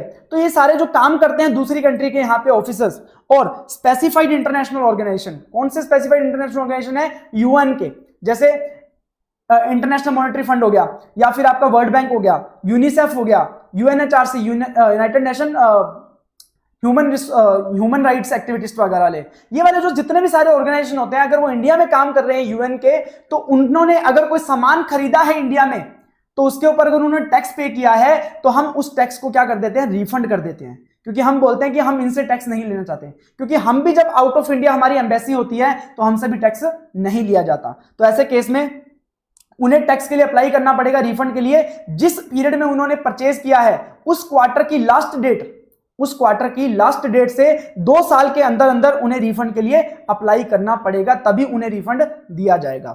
और उसके बाद उन्होंने जो इनवर्ट सप्लाई ली है वो रजिस्टर्ड पर्सन से ली होनी चाहिए और इनवॉइस पे अपना यूआईएन नंबर मेंशन होना चाहिए, ठीक है। उसके बाद अगर कोई टूरिस्ट इंडिया छोड़ के जा रहा है, कोई इंडिया में आया था घूमने घामने और अपने साथ कोई गुड्स लेके जा रहा है इंडिया से, तो उसे भी एज ए एक्सपोर्ट समझा जाएगा। और जैसे वो गुड्स इंडिया से बाहर लेके जाएगा तो जाते वक्त उसने उसके ऊपर जो भी टैक्स पे किया था वो उसको रिफंड कर दिया जाएगा, जीएसटी रिफंड कर दिया जाएगा, ठीक है। और एक और बात ध्यान रखना, गुड्स के केस में अगर आपने गुड्स का एक्सपोर्ट किया है तो उसमें कहीं भी आपके लिए प्री रिक्वायरमेंट नहीं होती कि आप उसका पेमेंट फॉरेक्स में रिसीव करो, क्योंकि ये तो हमने पढ़ा था सिर्फ एक्सपोर्ट और सर्विस के केस में होता है कि आपको पेमेंट फॉरेन करेंसी में रिसीव होनी चाहिए। गुड्स के केस में क्या होता है, सिर्फ गुड्स को बाहर भेजना होता है इंडिया के बाहर। बट यहां पे बोल दिया गया कि अगर आपने गुड्स को एक्सपोर्ट कर दिया और उसके बाद फेमा के टाइम फ्रेम में, FEMA foreign exchange management act के टाइम फ्रेम में अगर आपने पैसा रिकवर नहीं किया फॉरेन एक्सचेंज में, तो ऐसे केस में जो भी आपने बेनिफिट लिए थे टैक्सेस के, वो सारे बेनिफिट्स आपको लौटाने पड़ेंगे गवर्नमेंट को 30 दिन के अंदर अंदर। जैसे आपका टाइम लिमिट एंड हुआ वहां से 30 दिन के अंदर अंदर आपको पूरे जो बेनिफिट्स हैं वो आपको लौटाने पड़ेंगे along with interest at the rate 18% annum with in 30 days of the extend, जो टाइम लिमिट है जो नॉन रियलाइजेशन की।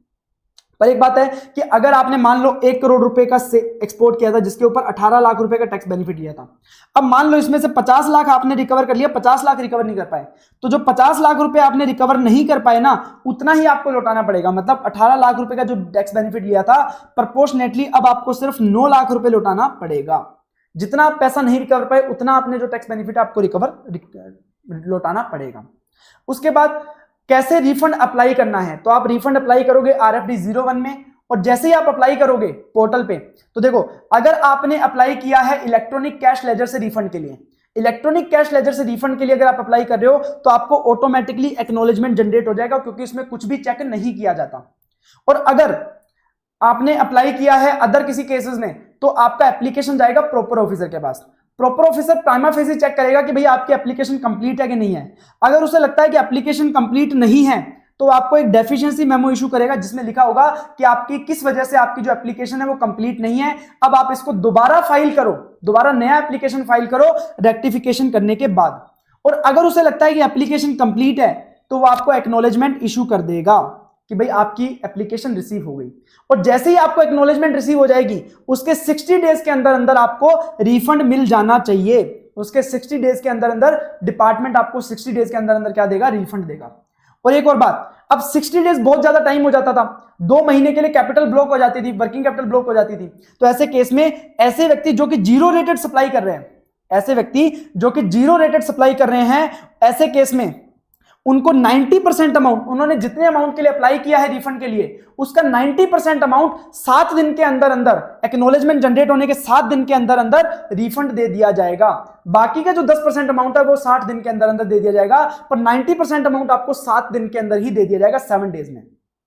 बट ये उन लोगों के लिए नहीं है, ये कुछ लोगों के लिए नहीं है। किन लोगों के लिए? ऐसे व्यक्ति जिनको किसी 5 साल में, पिछले 5 साल में एक बार भी, अगर आप 2.5 करोड़ से ज्यादा के लिए प्रोसिक्यूट हुए हो, अगर आपको 2.5 करोड़ से ज्यादा के लिए आपके ऊपर एलिगेशन लगे, प्रोसिक्यूट हुए, इसका मतलब आप चोर आदमी हो। आपको अगर हमने 7 दिन के अंदर रिफंड दे दिया 90% का, तो आप लेके भाग जाओगे। तो इसलिए आपको रिफंड 7 दिन के अंदर नहीं दिया जाता 90% का, प्रोविजनल का।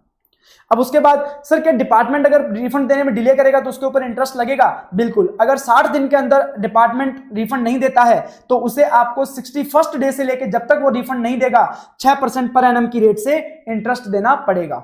60 दिन कहां से काउंट होंगे? डेट ऑफ एक्नॉलेजमेंट से। और अगर वो आपको रिफंड मिल रहा है ड्यू टू कोर्ट का ऑर्डर, जजमेंट या डिक्री, तो ये 60 दिन तक तो ठीक है। 60 दिन के बाद अगर इंटरेस्ट नहीं दिया तो आपको जो इंटरेस्ट मिलेगा वो कितना मिलेगा? 9% पर एनम मिलेगा। तो नॉर्मल केस में 6% पर एनम मिलता है और कोर्ट केस में 9% पर एनम आपको मिलता है। उसके बाद कंसेप्ट है अनजस्ट एनरिचमेंट का, जो मैं ऑलरेडी आपको बता चुका हूं। किसी दूसरे के बेनिफिट पे खुद का, किसी दूसरे के लॉस पे खुद का बेनिफिट करवाना, ठीक है। तो आपने उसका जो बर्डन था वो सामने वाले को ट्रांसफर कर दिया, फिर भी आप रिफंड मांग रहे हो डिपार्टमेंट से। तो डिपार्टमेंट क्या करता है? आपको रिफंड देने की बजाय पे, अगर आप ये प्रूव नहीं कर पाते कि अनजस्ट एनरिचमेंट है, बट आपने ये प्रूव कर दिया कि रिफंड तो बनता है, तो मतलब डिपार्टमेंट को रिफंड तो देना है, पर डिपार्टमेंट आपको रिफंड नहीं दे सकता क्योंकि आपने बर्डन बोर्ड नहीं किया है। तो डिपार्टमेंट क्या करेगा? उस रिफंड को कंज्यूमर वेलफेयर फंड में डाल देगा। एक फंड बना दिया कंज्यूमर वेलफेयर फंड, और कंज्यूमर वेलफेयर फंड में डाल देगा, और वहां से वो कंज्यूमर के भले के लिए उसका यूज करेगा फंड का। बट इसके कुछ एक्सेप्शन होते हैं, जो डायरेक्टली जहां पे एप्लीकेंट को रिफंड दे दिया जाता है, जहां पे अनजस्ट एनरिचमेंट प्रूव नहीं करना पड़ता। वो एक्सेप्शन मैंने आपको बताए थे कि एक्सपोर्ट का केस हो सकता है, अनयूटिलाइज आईटीसी हो सकती है, एडवांस आपने रिफंड किया वो हो सकता है, wrong type of tax collection, या बैलेंस इन कैश लेजर को अगर आप रिफंड ले रहे हो, तो ये सारे क्या हैं? उसके एक्सेप्शंस हैं, ठीक है। तो ये इस प्रकार से आपका रिफंड का चैप्टर कंप्लीट होता है। अब कोई भी डाउट हो, कोई भी इशू हो, तो आप मुझसे डाउट पूछ सकते हो, कोई दिक्कत नहीं है, डायरेक्टली आप मुझे कांटेक्ट कर सकते हो। आज के लिए इतना ही, thank you so much. Questions भी कर लीजिएगा, सारे क्वेश्चन आपके हो जाएंगे। थैंक यू सो मच, आज के लिए इतना ही।